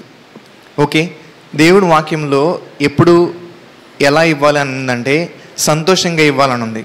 సో ఏ మాత్రం మనకి బాధ కలుగుతుంటే మనం ఫస్ట్ అది ఆపడం మంచిది. ఇక్కడ ఎవరు ఎవరిని ఫోర్స్ చేయరు. హల్లెలూయా. ఎంతమంది నమ్ముతున్నారండి? ఈ మందిరంలో పలానా వాళ్ళకి ఇవ్వాల్సిందని ఎప్పుడన్నా ఎవరన్నా చెప్పారా? సో ఇంకొక చిన్న కారణం, ఇంకో చిన్న విషయం ఏం చెప్పాలనుకున్నా అంటే, ఒకవేళ ఈ మందిరంలో దశభాగాలు ఇచ్చినా ఇంకేదన్నా ఇచ్చినా మీ పక్కన తోటి సంఘస్థులకి ఎవరికి దయచేసి నేను నా దశభాగం ఇస్తున్నాను నువ్వు ఇస్తున్నావా అని అడగండి. ఎందుకంటే వాళ్ళు అఫెండ్ అయ్యే ప్రమాదం ఉంది. సో దేవుడు ఎప్పుడు వాక్యం నుంచి దూరంగా వెళ్ళిపోవడానికి ఇష్టపడ్డు. అంటే అలా మనము డబ్బు గురించి చెప్పి వాక్యానికి దూరం చేయాలని ఎప్పుడు ఇష్టపడ్డు. ఈ మందిరంలో ప్రతి ఒక్క నాయకుడికి కానీ పాస్టర్కి కానీ ఈవెన్ మాకు కానీ ఇవ్వకపోతే రాకూడదు లేదా ఇవ్వాలి ఖచ్చితంగా మీరు చేయాల్సింది అని ఇంపోజ్ చేసేది లేదు. కేవలం ఎందుకంటే దేవుడు ఒక నియమం చెప్పాడు, ప్రిన్సిపల్ లాంటిది అనమాట. దశంభాగం కానీ అర్పణలు కానీ ఎప్పుడు అది ఒక ప్రేమపూర్వకంగా ఇవ్వాలి అని ఆశిస్తాడు దేవుడు. అలాంటప్పుడే అభివృద్ధి అనేది మన జీవితంలో చూస్తాం. హల్లెలూయా. ఎంతమంది నమ్ముతారండి? సో దయచేసి అంటే ఇది నాకు ఎందుకు ఒకటి కూర్చున్నప్పుడు అనిపించింది, దేవుడు ప్రేరేపణ అసలు ఇది చెప్దామని కూడా లేదు, కానీ మనము ఈ మందిరంలో కానీ ఇంకెక్కడైనా కానీ నేను ఇస్తున్నాను నువ్వు ఇస్తున్నావా, నేను ఇంత ఇచ్చాను నువ్వు ఎంత ఇచ్చావు, లేదంటే ఒక కార్యక్రమము లేదా సెమీ క్రిస్మస్ కానీ భోజనాలు కానీ ఇంకేదన్నా జరిగినా ఫ్యూచర్లో ఏం జరిగినా కూడా ఏదైనా కానీ దేవుడు ఏం చెప్పాడు, కుడి చేతికి ఇస్తే ఎడం చేతికి తెలియకూడదు అంటున్నాడు. అసలు ఈ విషయం చెప్పాలన్న ఉద్దేశమే నాకు లేదు, కానీ ఎందుకో ప్రేరేపణ వచ్చింది, దేవుడు ఇది చెప్పు అనిపిస్తూ ఉంది, అందుకే చెప్పాను. కానీ నన్ను క్షమించండి. కానీ ఎప్పుడైనా ఏదైనా కానీ మనము రహస్యం అన్న చూస్తున్నాం, మన తండ్రి చూస్తున్నాడు, నేను ఏం చేసినా కానీ ఆయన ప్రతిఫలము అందరి ముందు ఇస్తాడు, నేను ఇచ్చేదేది రహస్యంగా ఇస్తానన్న ఉద్దేశంతో మనం చేసినప్పుడు ఖచ్చితంగా మనం ఫలం అనేది చూస్తాం. హల్లెలూయా. కొన్ని చెప్తాను, మీరు అవి చూస్తూ ఉండండి. నేను ఇంగ్లీష్లో ప్రిపేర్ చేసుకున్నాను, తర్వాత తెలుగులో కూడా చేస్తాను, దయతో క్షమించండి. God doesn't need anything from us, we need everything from God. అంటే దేవునికి ఉన్నది ప్రతిదీ మనకు అవసరం, కానీ మనకున్నది దేవునికి అవసరం లేదు. హల్లెలూయా. రెండో పాయింట్ చూస్తే, when you so your seed in the Kingdom of God you become partner with God. అంటే మనం ఎప్పుడైతే విత్తనము నాటుతామో అప్పుడు మనము దేవుడు ఒక పాలి భాగస్థులు అవుతాం, ఒక జట్టులో మనం ఉంటాం. In his kingdom expansion you are part in results or outcome of souls and miracles. అంటే ఆయన రాజ్యంలో మనం నాటినప్పుడు మనము ఆయన రాజ్యవ్యాప్తిలో మనం పాలిభాగస్తులయ్యి అప్పుడు అద్భుతాలు జరిగినా ఆ క్రెడిట్ మనకిస్తాడు దేవుడు, లేదంటే ఒక ఆత్మ రక్షింపబడ్డా ఆ క్రెడిట్ మనకు వస్తుంది. అంతే కదండి.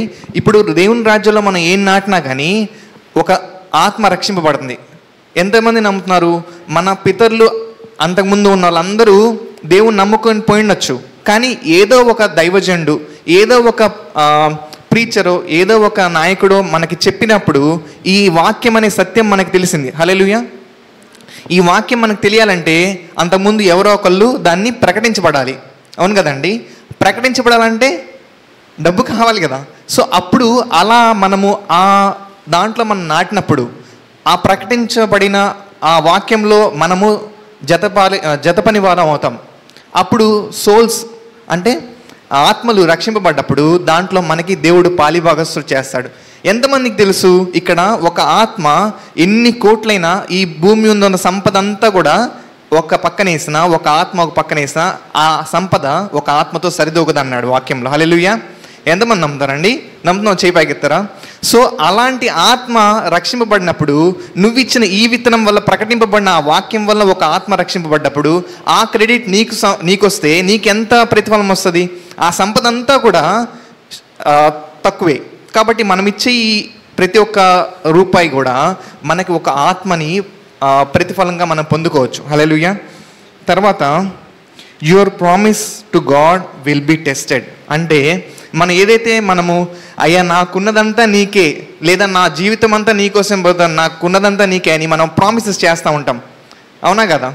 మనము దేవునిలో ఒక నిబంధనలోకి వస్తాం. అంటే ఒక హస్బెండ్ వైఫ్ మ్యారేజ్ అయ్యేటప్పుడు ఎలా నిబంధన చేసుకుంటారో, మనం రక్షింపబడ్డప్పుడు మనం దేవునితో ఏం చెప్తాం? నా జీవితం అంతా నీకే దేవా, నా జీవితం అంతా నీకే దేవా అని చెప్తాం. నేను కూడా ఒకప్పుడు అలా అంటాను. కానీ నిజమైన సమయం వచ్చినప్పుడు టెస్ట్ అనేది వచ్చింది. ఖచ్చితంగా మన ప్రామిస్కి టెస్ట్ అనేది వస్తుంది. ఆ టెస్ట్ అనేది పరీక్ష వచ్చినప్పుడు నిజమైన మనము ఎక్స్పోజ్ అవుతాం, అంటే బయటకు వస్తుంది. అంటే మన గుండెకి ఒక ర్యాప్ చేసి పడుతుంది. అంటే మన గుండె ఒక గుడ్డతో చుట్టుపడి ఉందనుకోండి, అది ఎప్పుడు ఓపెన్ అవుతుందంటే మనము ఒబే అయినప్పుడు, ఆయన వాక్యానికి మనము విధేయత చూపించినప్పుడు, దేవుడు ఏం చెప్తే దాని ప్రకారం మనం చేసినప్పుడు, అది మన గుండె ఓపెన్ అయినప్పుడు దేవుని హెవెన్లీ బ్లెస్సింగ్స్, అంటే ఆ విండోస్ ఆఫ్ హెవెన్స్ ఓపెన్ అవుతాయి. అప్పుడే మన డోర్ ఓపెన్ కాకుండా దేవుని డోర్ ఓపెన్ కాదు. మన గుండెకి తలుపులు తీసినప్పుడే ఆ పరలోక తలుపులు తీసి దేవుడు మన షవర్ వేస్తాడు. మనము ఒక ఉదాహరణ చెప్పుకోవాలంటే, మన ఈ పిడికిలి ఇలా ఉన్నప్పుడు మనం ఏం పట్టుకోలేము. సో మనము దేవునికి ఎప్పుడైతే మనం ఇలా ఇస్తామో దేవుడిచ్చేది మనము చేతిలో ఇలా పట్టుకోగలం. సో మనము ఎంత గట్టిగా బిగిస్తే అంత దేవుడు మనకిచ్చింది మనం పట్టుకోలేమని అర్థం. హల్లెలూయా. సో నెక్స్ట్ చూసుకుంటే, when you tithe or give, it shows that you are obedient to God. అంటే మనం చెప్పాం కదా ఇందాక, మనం ఇచ్చినప్పుడు మనము విధేయత చూపించినట్టు మనకి అర్థమవుతుంది, వాక్యానికి కానీ దేవునికి కానీ. Jesus Christ word of God, both Old Testament and New Testament is same, unchanging yesterday and today. హెబ్రీయులు రాసిన పత్రికలో 11వ అధ్యాయంలో 8వ వచనంలో చెప్పిన ప్రకారంగా ఎంతమంది నమ్ముతున్నారు ఇక్కడ యేసయ్య నిన్న నేడు నిరంతరం ఏకరీతిగా ఉంటాడని? ఒకే రీతిగా ఉంటాడా, మారుతూ ఉంటాడా? ఆది కాండంలో ఉన్న దేవుడు, కొత్త నిబంధనలో ఉన్న దేవుడు, ప్రకటనలో ఉన్న దేవుడు, ఇప్పుడు ఉన్న దేవుడు ఒకలేనా, మారారా? ఒక్కలే నమ్ముతున్నారు? చేయి పైకెత్తారా? ఒక్కలే అయితే ఆ రోజు ఏదైతే నిబంధన చేశాడో అబ్రహాంకి, ఈరోజు మనకి అదే వర్తిస్తుంది.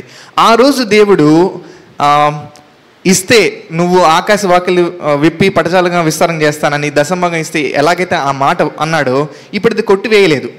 మీకు ఒక అండర్స్టాండింగ్ రావాలి. ఇంకోటి ఏంటంటే, నేను ముందే చెప్పాను కదా, వాక్యంలో కొత్త నిబంధనలో మొత్తం మారిపోలేదు. ఆ రోజు ఉన్న దేవుడు ఈ రోజు ఉన్నాడని మనం నమ్మి ఆ రోజు ఆ నియమం ఎలాగైతే పనిచేస్తుందో ఈ రోజు కూడా అదే నియమం పనిచేస్తుంది. ఆది కాండంలో భూమి నియమం ఏంటి? ఆకర్షణ శక్తి ఉందా లేదా? ఎంతమంది నమ్ముతారు? ఆది కాండంలో భూమికి ఆకర్షణ శక్తి ఉందని నమ్ముతున్నారా లేదా? ఈరోజు ఆకర్షణ శక్తి ఉందా లేదా? రెండు విధాలుగా మనము టైత్ గివింగ్ చేయొచ్చు. లా ప్రకారం చేసామనుకోండి, అది లిమిట్ చేస్తుంది. ధర్మం ప్రకారం చేస్తే దానికి కొన్ని లిమిటేషన్స్ ఉంటాయి. అదే నియమం ప్రకారం చేస్తే అది ప్రొడ్యూస్ చేస్తుంది ఫ్రూట్ని. ధర్మం ప్రకారం చేస్తే నువ్వు ఇదే చేయాలి, అది చేయాలి, నీకు రిస్ట్రిక్షన్స్ ఉంటాయి. అదే ప్రేమపూర్వకంగా అదొక ప్రిన్సిపల్. ఆ రోజు ఏదైతే నియమము భూమి ఆకర్షణ శక్తి ఉందో ఈ రోజు కూడా అలా ఉంది. ఖచ్చితంగా ఆ రోజు దేవుడు బ్లెస్ చేసినప్పుడు ఈ రోజు కూడా నన్ను దేవుడు దీవిస్తాడని నమ్మి మనము నాటినప్పుడు ఖచ్చితంగా దాని ఫలం చూస్తాం. హల్లెలూయా. ఇంకా మిగతావన్నీ మనం నెక్స్ట్ వీక్ చూస్తున్నామండి. ఇంతవరకు చెప్పబడిన వాక్యం దేవుడు మన జీవితంలో నూరంతలుగా ఫలము దయచేయునుగాక. ఆమేన్. అందరూ నాతో ఈ 2 మాటలు చెప్తారా? లాస్ట్లో చివరిగా పక్కన వాళ్ళతో చెప్పండి. మనము మందిరంలో నాటేటప్పుడు ముందుగా నిశ్చయించుకొని వద్దాం, సంతోషంతో ఇద్దాం. నూరంతల ఫలం మన జీవితంలో ఇస్తాడని నమ్మకంతో ఇద్దాం. ఆత్మ ప్రేరేపించిన కొలది మనం మందిరంలో నాటుదాం. హల్లెలూయా.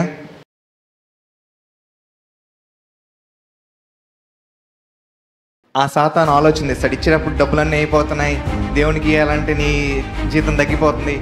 ఒక రకంగా చెప్పాలంటే ఈ రోజుల్లో డబ్బు చెడు మనుషులు చేతిలో పట్టడం వల్ల అన్యాయం ఎక్కువైపోతుంది. ఎంతమంది నమ్ముతున్నారు ఈ విషయం? డబ్బు మంచి వాళ్ళ చేతిలో కంటే చెడు వాళ్ళ చేతిలో పట్టడం వల్ల న్యాయం తప్పిపోతుంది, అన్యాయం జరుగుతుంది, అక్రమాలు జరుగుతున్నాయి. ఎందుకు? డబ్బు ప్రభావం చెందుతుంది. డబ్బు ప్రభావం మనిషి మీద పడుతుంది, సొసైటీ మీద పడుతుంది. ఎంతమంది నేను చెప్పేది అర్థమవుతుందండి? హల్లెలూయా.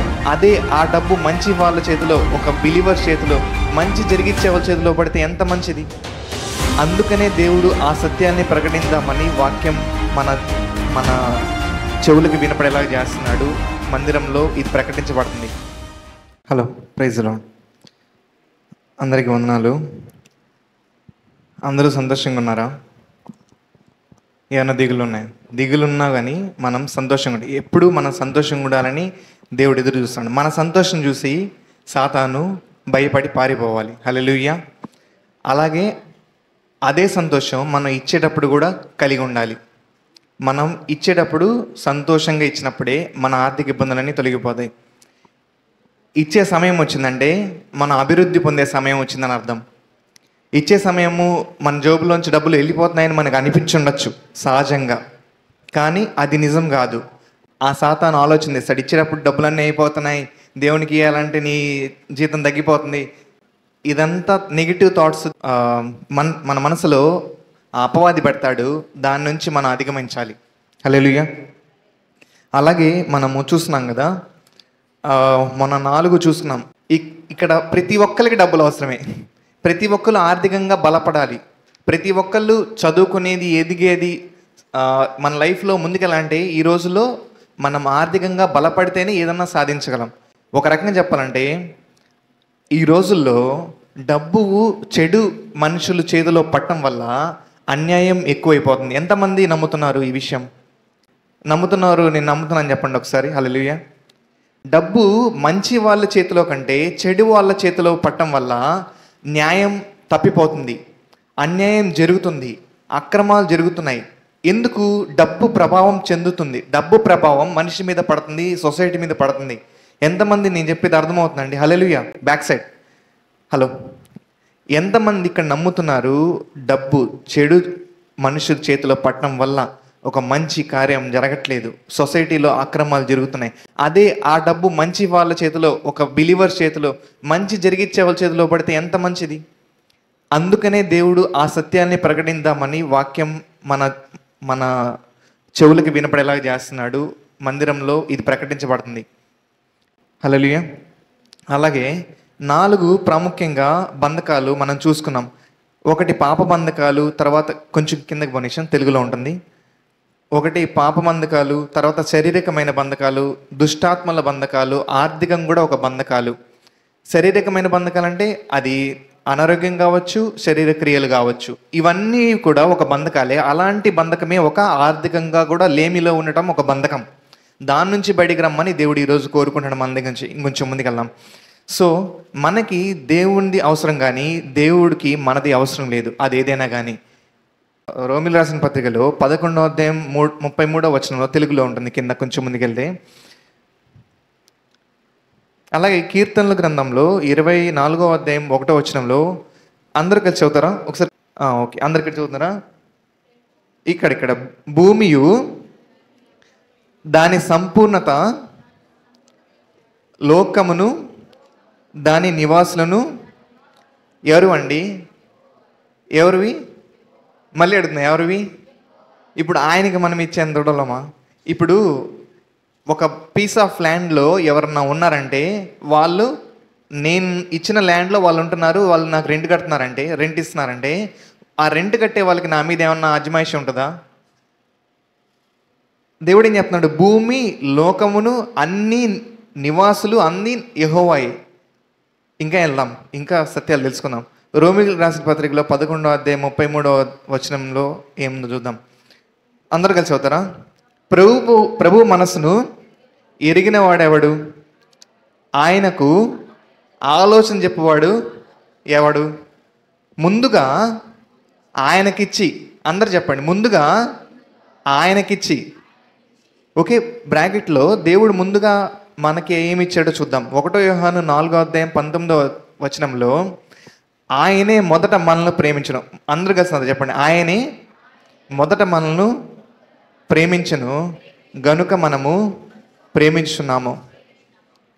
నిజమైన ప్రేమ ఇస్తుంది ప్రతిఫలము. ఇక్కడ దానికి కంటిన్యూషన్, ప్రతిఫలము పొందగలవాడెవడు? అర్థమవుతుందండి?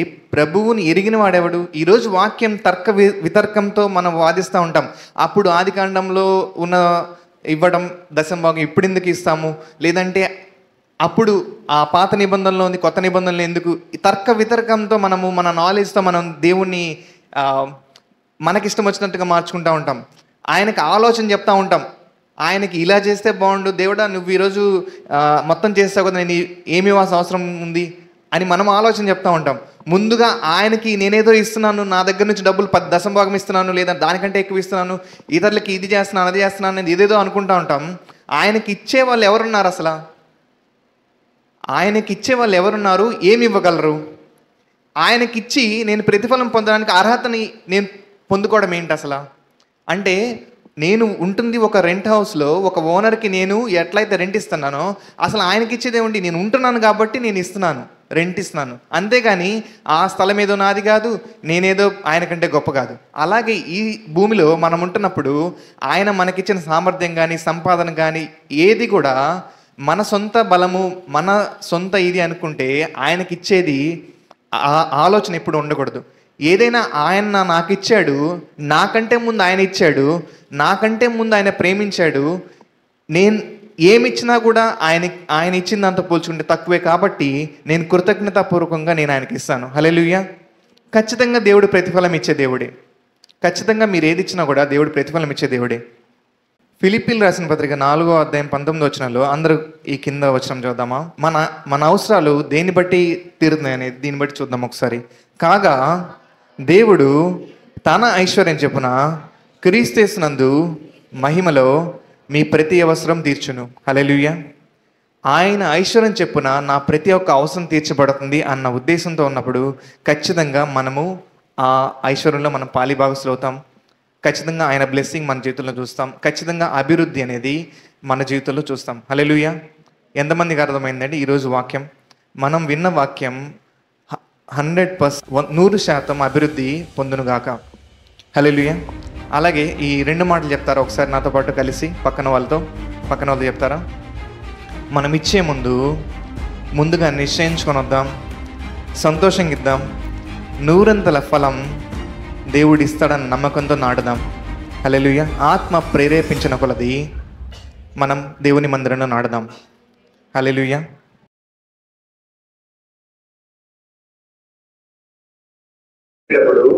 దేవుడు మనలో పెంపొందించాల్సిన అంశం ఏందనుకుంటున్నారు?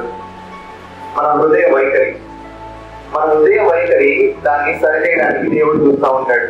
ఆ హృదయ వైఖరిని సరిచేసే క్రమంలో మనం విధేయత చూస్తున్నామా లేదా, ఆయన నమ్ముతున్నామా లేదా, తగినంతగా ఇస్తున్నామా లేదా, ఇతరులకి తగినంతగా, వీటి అంశాల గుండా దేవుడు ఇప్పుడు అభివృద్ధిలో తీసుకొస్తా ఉంటాడు.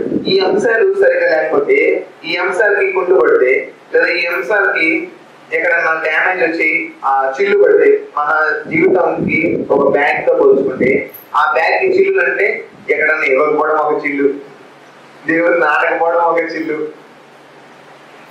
మన హృదయ వైఖరి సరిగా లేకపోవడం ఒక చిల్లు. మనం ఎంత డబ్బు మన సంచిలో మన జీవితంలో వేసుకున్నా, మన కష్టపడి డబ్బు సంపాదించుకున్నా, ఈ చిల్లులు ఏవైతే ఉంటాయో ఆ చిల్లులు అంటే ఎంత సంపాదించినా పోతా ఉంటాయి. చిల్లు సంచిలో పోసినట్టే, చిల్లు సంచిలో పోసినట్టే మన జీవితం అంతా కష్టపడి సంపాదిస్తాం. హృదయ వైఖరి సరిగా లేదు. పక్కన వాళ్ళని కోపడుతూ ఉంటాం, పక్కన వాళ్ళని మనము శాప పెడతా ఉంటాం, పక్కన కనీసం మనము చేయగలిగిన సాయం కూడా చేయకుండా ఉంటాం. లేకపోతే ద్వేషం, పగ, ఇచ్చేమని గొప్పలు, ఇది కూడా వచ్చిలే. ఇచ్చినా కూడా నువ్వు గొప్ప చెప్పుకుంటావు 24 గంటలు, దాని ప్రతిఫలం ఇక్కడే అనుభవిస్తావు దేవుడు చెప్పాడు. ఎప్పుడు కూడా నీ ప్రతిఫలము ఇక్కడే కావాలి, పక్కువే కావాలనుకుంటే చెప్పుకో. నేను ఎవరు మిమ్మల్ని అన్నాను కదా, మామూలుగా వింటున్న వాళ్ళకి అందరికీ నాకు నేను దేవుడు ఎప్పుడు చెప్తాడు, నీ ప్రతిఫలము ఇక్కడే పొందాలనుకుంటే ఇక్కడే చెప్పుకో. కానీ రహస్యం ఉన్న తండ్రి నన్ను చూస్తున్నాడు అని చెప్పి నువ్వు కుడి చేతికి ఇచ్చిన ఎడమ చేతికి తెలియకుండా నువ్వు చేసిన దానికి దేవుడు ప్రతిఫలం ఇస్తాడంట. హల్లెలూయా. ఈరోజు మన జీవితానికి చిల్లులు పడుతున్నాయి లేదా? చిల్లు పడకపోతే మంచిది. ఒకరి పడ్డా కూడా మనం ఆపుకోవచ్చు. ఎట్లా? మన హృదయ వైఖరి సరి చేసుకొని మనము తగినంతగా దేవుని రాజ్యంలో నాటడం, తగినంతగా మనం చేయగలిగిన సాయం ఇతరులకు చేయడం, ద్వేషం పగ లేకుండా ఉండటం, ఆయన్ని మర్యాద పూర్వకంగా ఆత్మ సత్యంతో ఆరాధించడం, ఇవన్నీ సరి చేసుకుంటే ఖచ్చితంగా మనము అభివృద్ధిలో చూస్తాం. అభివృద్ధి మన జీవితంలో చూస్తాం. మన హృదయ వైఖరి నీ దేవుడు పెంపొందించాలని చూస్తాడని ఈరోజు మనం నేర్చుకున్నాం. అలాగే హృదయం అలాంటిది ఒకసారి చూద్దాం. మత్తయి 6:21 ఏం రాస్తుంది? 6:21 నీ ధనం ఎక్కడ ఉండదో అక్కడే నీ హృదయం ఉండదు. ఇప్పుడు ఈ వచనం ద్వారా మనకి ఏం నేర్పిస్తున్నాడు దేవుడు? నీ ధనం ఎక్కడుంటే అక్కడ నీ హృదయం ఉంటుంది. నీ ధనం ఎక్కడుంది ఈరోజు? నీ ధనమంతా దాచిపెట్టుకుని బ్యాంక్ లో ఉందా? నీ ధనమంతా ఇంట్లో ఉందా? నీ ధనమంతా పెట్టి నువ్వు ఒక ఇల్లు పెట్టుకున్నావా? మంచిదే. కానీ ధనం ఎక్కడుంది నీది? దేవుడి రాజ్యంలో కొంతన్నా ఉందా?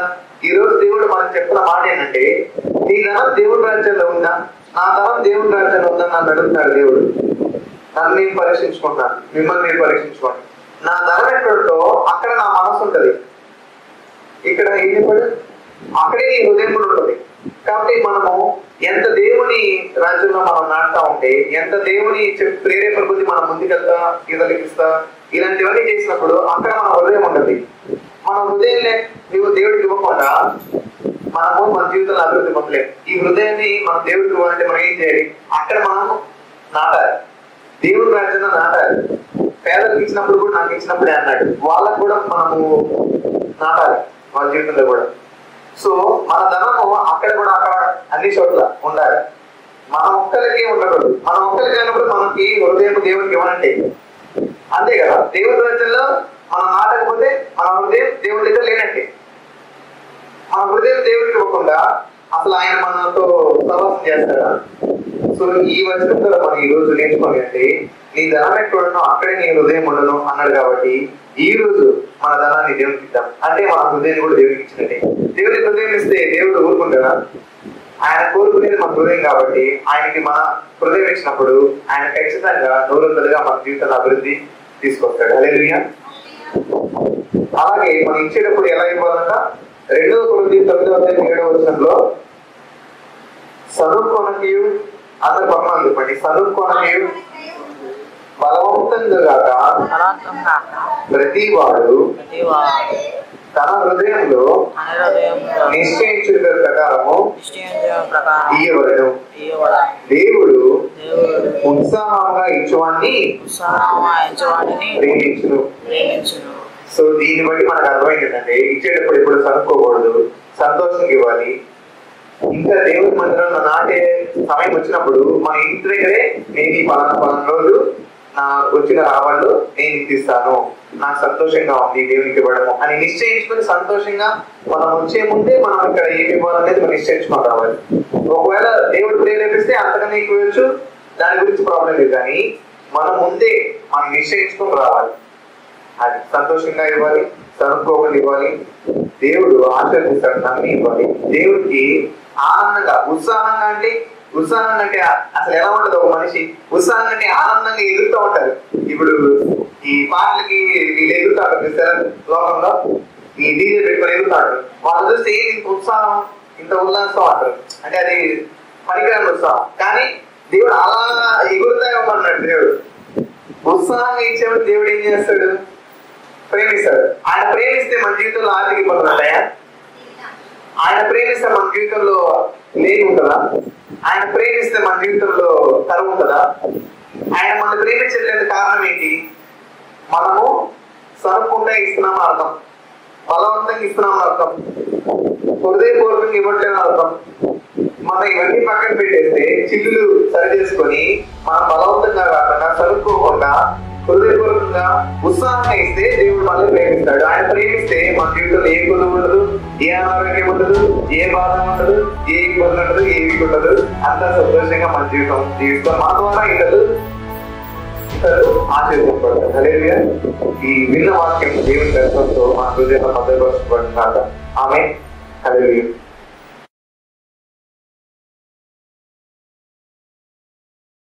ఆపులో వచ్చి నాపు కట్టమంటారు, ఎప్పుడో వచ్చి ఎప్పుడు కట్టమంటారు. ఎవరికటో తెలియదు. వేరే వాళ్ళ దగ్గర ఇంకో మొత్తం తీసుకోవడం, వాళ్ళ మధ్యలో మళ్ళీ నలిగిపోవడం. ఇది నలిగిపోతున్న సిచ్యువేషన్ లో దేవుడు మళ్ళీ బయట తీసుకోవాలని కోరుతాడు. అందరికీ వందనాలు. ఈ సమయం వచ్చేసి ప్రతి వారము దేవునికి ఇచ్చే దాని గురించి ఒక 2 నిమిషాలు మాట్లాడతాం. ఈ కొత్తగా ఒకటి నీకు కూడా మొదటిగా కొత్తగా వచ్చిన ధన్యవాదాలు. దేవుడు నిర్వహిస్తాడు. అయితే ఇచ్చే సమయం వచ్చింది. పక్కన ఇచ్చే సమయం వచ్చింది. మా అభివృద్ధి పొందుకునే సమయం వచ్చింది.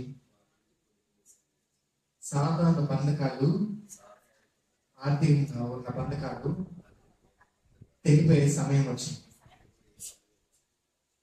దేవుడు ఆర్థికంగా ఏం వాక్యం చెప్పినాడు ఒకసారి చూద్దాం. లోక 4:18 ప్రభు ఆత్మ నా మీద ఉన్నది, బీదలకు సువార్త ప్రకటించుటకై ఆయన నన్ను అభిషేకించను. అంటే యేసయ్య ఎందుకు వచ్చాడో మనకు స్పష్టంగా చెప్పాడు. స్టార్టింగ్ ఏం చెప్పాడు దేవుడు? బీదలకు సువార్త ప్రకటించుటకై ఆయన నన్ను అభిషేకించను, చెరలో ఉన్న వారిని, అంటే చెరలో ఉన్నారంటే అన్యాయంగా ఎవరైతే చెరలో ఉన్నారో వాళ్ళని విడుదల చేయడానికి. అలాగే చెర అంటే ఏంటి అంటే ఆర్థికంగా సతమతం అవడం కూడా ఒక చెర, ఆర్థికంగా లేని ఉండటం కూడా ఒక చెర. అంటే దేవుని బిడ్డలు ఒక తండ్రి కుమారు ఉన్న సంబంధంతో ఉంటారు. అంటే దేవుని బిడ్డలు ఎవరు కూడా ఆయన వాళ్ళ కుమారులు. మనము ఆయన నమ్మినప్పుడు ఆయన కుమారుడు అవుతాము. ఆ చెరలో ఉండటం ఆయనకి ఇష్టం లేదు. ఇక్కడ ఎంతమంది వాళ్ళ పిల్లలు ఇబ్బందుల్లో ఉండాలని ఇష్టపడతారు? వాళ్ళు ఏడుస్తుంటే ఆహారం కోసం పెట్టాలని చెప్పి ఇష్టపడరా? ఒక పుట్టిన పిల్లోడు ఏడిస్తే వెంటనే వాళ్ళకి పాలు ఎలా ఇస్తారు, అలాగే అభివృద్ధి పొందే కొద్దీ వాళ్ళకి ఫుడ్ ఎలాగా మన తండ్రి కుమారుడికి ఇస్తారో అట్లాగే దేవుడు కూడా మనకు ఒక తండ్రి. హల్లెలూయా. ఆయన మన తండ్రి కాబట్టి మనం లేమిలో ఉండటం ఒక చెరలాంటి సిచ్యువేషన్ లో ఉన్నాం కాబట్టి ఆయన మన మధ్యలోకి వచ్చి నేను మీకు చెర విడుదల చేయడానికి వచ్చాను, అభిషేకించబడ్డాను అని చెప్తున్నాడు. ఓకే, ఆయన నన్ను అంటే తండ్రి యేసయ్యను అభిషేకించాడు. ఎందుకు? బీదలకు సువార్త ప్రకటించడానికి, చెరలో ఉన్న వాళ్ళకి. ఈ చెరలో అంటే ఆర్థికంగా సతమతం అవడం ఒక చెర, దాంట్లో నుంచి కూడా బయటికి తీసుకురావడానికి, గుడ్డి వారికి చూపునివ్వడానికి, అలాగే ప్రకటించున్న నలిగిన వారిని విడిపించడానికి. నలగడం అంటే ఏంటి? ఈ పరిస్థితులు నలిగిపోతున్నామండి, సతమతమైపోతున్నామండి, ఆర్థికంగా ఇబ్బంది పడుతున్నామండి చాలా మంది చెప్తారు. అసలు అంటే రెండింటి మధ్యలో, అంటే అటు ఇటొకళ్ళు లాగుతూ ఉంటారు, అటొకళ్ళు లాగుతూ ఉంటారు. అంటే ఇటొకళ్ళు వచ్చి అప్పులు నాకు ఎప్పుడు కడతా అంటారు, అటు వచ్చి వాళ్ళు లాగుతూ ఉంటారు ఎప్పుడు కడతారు. ఇది ఒక నలిగిపోవడం. ఆపులో వచ్చి నాపు కట్టమంటారు, ఎప్పుడో వచ్చి ఎప్పుడు కట్టమంటారు. ఎవరికటో తెలియదు. వేరే వాళ్ళ దగ్గర ఇంకో కొత్త అప్పు తీసుకోవడం, వాళ్ళ మధ్యలో మళ్ళీ నలిగిపోవడం. ఇది నలిగిపోతున్న సిచ్యువేషన్ లో దేవుడు మళ్ళీ బయట తీసుకోవాలని కోరుతాడు. అలా ఉండడం దేవునికి ఇష్టం లేదు. ఈ వాక్యము మనల్ని స్వతంత్రంగా చేస్తుంది. సత్యము తెలుసుకున్నప్పుడు మన స్వతంత్రంగా చేస్తుంది. దేవుడు మన కోసం వచ్చాడు, బీదలకు సువార్త ప్రకటించడానికి ఆయన అభిషేకించబడ్డాడు, చెరలో ఉన్న వాళ్ళని విడుదల చేయడానికి, గుడ్డి వారి చూపు ఇవ్వడానికి, నలిగిన వాళ్ళని విడిపించడానికి వచ్చాడు అన్న అవగాహనలో మనం ఉంటే మనము మన పరిస్థితి బయటకు వస్తాం. సో ఇవి మనము పునాదిలాగా మనం వేసుకుంటున్నాం. అంటే యేసయ్య నా పరిస్థితిలోంచి బయటికి రావడానికి ఇష్టపడుతున్నాడు అనేది ఒక పునాదిగా మనము వేసుకోవాలన్నమాట. ఆర్థికంగా సతమతం అవటం కూడా ఒక బంధకం. వీటి నుంచి కూడా దేవుడు ఈ రోజు మనల్ని విడుదల చేయడానికి కోరుకుంటున్నాడు. హల్లెలూయా. సో ఇంకా మనము ఉండే కొద్దీ చాలా విషయాలు సత్యాలు నేర్చుకున్నాం. కానీ ఈరోజు ఈ వాక్యం మనల్ని నడిపించిన దాక, అలాగే ఈ విన్న వాక్యం మనం ఇంటికి వెళ్ళినప్పుడు ఒక అవగాహనతో ఇంటికి వెళ్దాం. నన్ను దేవుడు హెచ్చిస్తాడు, నా ఆర్థిక ఇబ్బందుల్లోంచి దేవుడు నన్ను బయటికి తీసుకోవాలని కోరుతున్నాడు. ఆయన వచ్చింది ఈ భూమి మీదకి నన్ను విడిపించడానికి. నేను అప్పులో జీవించడం ఆయనకి ఇష్టం లేదు. ఇందాక మనం వాక్యం చూస్తున్నాం కదా, నేను అప్పిస్తాను కానీ అప్పు చేయను, అనేక జనములు నేను అప్పిస్తాను కానీ అప్పు చేయను అని వాక్యంలో ఉంది. ఆ వాక్యం పొందుదాం. ఇవన్నీ మనకి పునాదులుగా ఉంచుకుంటాము. వీటిలోంచి బయటికి రావాలంటే దేవుడు ఎప్పుడు కూడా ఈ భూమి ఉన్నంత కాలం, మనం బ్రతుకున్నంత కాలం దేవుడు ఒక విత్తుట కోయుట అనే నియమం గుండా మనల్ని నడిపిస్తూ ఉంటాడు. ఒక రైతు విత్తనం నాటకుండా పంట ఆశిస్తాడా? ఆశించడు. అలాగే దేవుని బిడ్డ కూడా ఆయన విత్తాలని కోరుకుంటాడు. మనకి ఎంత ఇవ్వాలని ఇక్కడ ఎవరు చెప్పరు, కానీ మనలో ఒక ఆత్మ ఉంది. ఎంతమంది నమ్ముతారు మనలో దేవుని ఆత్మ ఉందని? నమ్ముతున్నారా? పెంపొందించుకోవాలి దేవుని ఆత్మని. మనము దేవుడు ఏం చేస్తాడు? తన చేతితో మనం చేసుకున్నాడు. తన చేతితో తీసుకొని తను జీవాన్ని మనకి ఊదినప్పుడు ఒక నరుడు సృష్టింపబడతాడు. అప్పుడే మనకి ఆత్మ, దేవుని ఆత్మ మనలో ఇవ్వబడింది. తర్వాత మనం ఈ భూమి మీదకి వచ్చినప్పుడు, తర్వాత దేవుని తెలుసుకొని రక్షింపబడ్డప్పుడు ఆయన హృదయంలోకి వస్తాడు. ఆత్మ ఆయనది. మళ్ళీ ఆత్మ ఇచ్చిన దగ్గరికి వెళ్తుంది. కాకపోతే ఆత్మని మనం పెంపొందించుకోవాలి. సో మనము దేవుని ఆత్మ చేత నడిపింపబడి మనము విత్తుట కోయుట అనే నియమం ద్వారా మనం ముందుకు వెళ్తున్నప్పుడు, మనము దేవుడు చెప్పినప్పుడు ఆ ఆత్మ ప్రేరేపణ కొలది మనం దేవుని సన్నిధిలో నాటడం కానీ విత్తనం నాటడం కానీ. విత్తనం అంటే కన్ఫ్యూజ్ అవుతూ ఆయన నడిపించినప్పుడు ఇవ్వడం, నాటడం. సో తర్వాత లేదంటే మన చుట్టుపక్కల ఏదన్నా లేనిలో ఉన్నా మనకున్న దాంట్లోనే ఏదన్నా ఇవ్వడం, అది కూడా ఒక నాటడం కింద వస్తుంది. సో ఇలా చేసుకుంటున్నప్పుడు ఆయన హృదయంలో పలానా వాళ్ళు ఇబ్బంది పడతారు, వాళ్ళు సాయం చేయండి చెప్పినప్పుడు మనం చేసినప్పుడు, లేదంటే సువార్త కోసం చర్చ్ లో, లేదంటే వాకింగ్ కోసం మనం ఎవరైనా పాస్టర్ ఇచ్చినప్పుడు, సంఘంలో నాటినప్పుడు, ఇలాంటివి ఈ రెండు చేసినప్పుడు ఖచ్చితంగా మనము ఆయన అభివృద్ధికి మనము అర్హులం అవుతాం. ఆయన నడిపిస్తాడు మన జీవితాంతం. ఎప్పుడు రోజు రోజుకి దేవుడు ఉన్నత స్థితికి తీసుకెళ్తాడు. మనం అనేక మందికి ఆశీర్వాదకరంగా ఉండాలన్న ఆలోచన మనకు ఉండాలి. నేను ఎవరి దగ్గర తీసుకుంటానని కాకుండా నా ద్వారా ఎంతమంది ఆశీర్వదింపబడాలి అని మనము ఆ హృదయ వైఖరి పెంపొందించినప్పుడు దేవుడు ఎక్కడో తెలియకుండా కొత్త కొత్త ఉద్యోగాలు, కొత్త కొత్త బిజినెస్ ఆపర్చునిటీస్, కొత్త కొత్త మీకు తెలియని, మీరు ఊహించనివి దేవుడు మన జీవితంలో దయచేస్తాడు. నమ్ముతారా? హల్లెలూయా చెప్తాం. సో విన్న వాక్యం దేవుడు 100 ఫలం దయచేయను గాక. అలాగే లాస్ట్ లో ఒక 2 మాటలు చెప్తున్నాము. మనము నాతో పాటు ఈ మాట మనము నాటేటప్పుడు ముందుగా నిశ్చయించుకొని వద్దాం. నిశ్చయించుకొని రావడం అంటే ముందే ఇంటి దగ్గర, అయ్యా నేను ఈ మందిరానికి వస్తున్నాను, నేను ఇంత ఇవ్వాలనుకుంటున్నాను అని నిశ్చయించుకొని రావాలంట వాక్యంలో. సో ముందుగా నిశ్చయించుకొని వద్దాం, తర్వాత సంతోషించుకొని వద్దాం, తర్వాత సంతోషంగా మనం ఇవ్వాలి. అలాగే ఆత్మ ప్రేరేపించిన కొద్దీ మనం దేవుని మందిరం నాడదాం. హల్లెలూయా.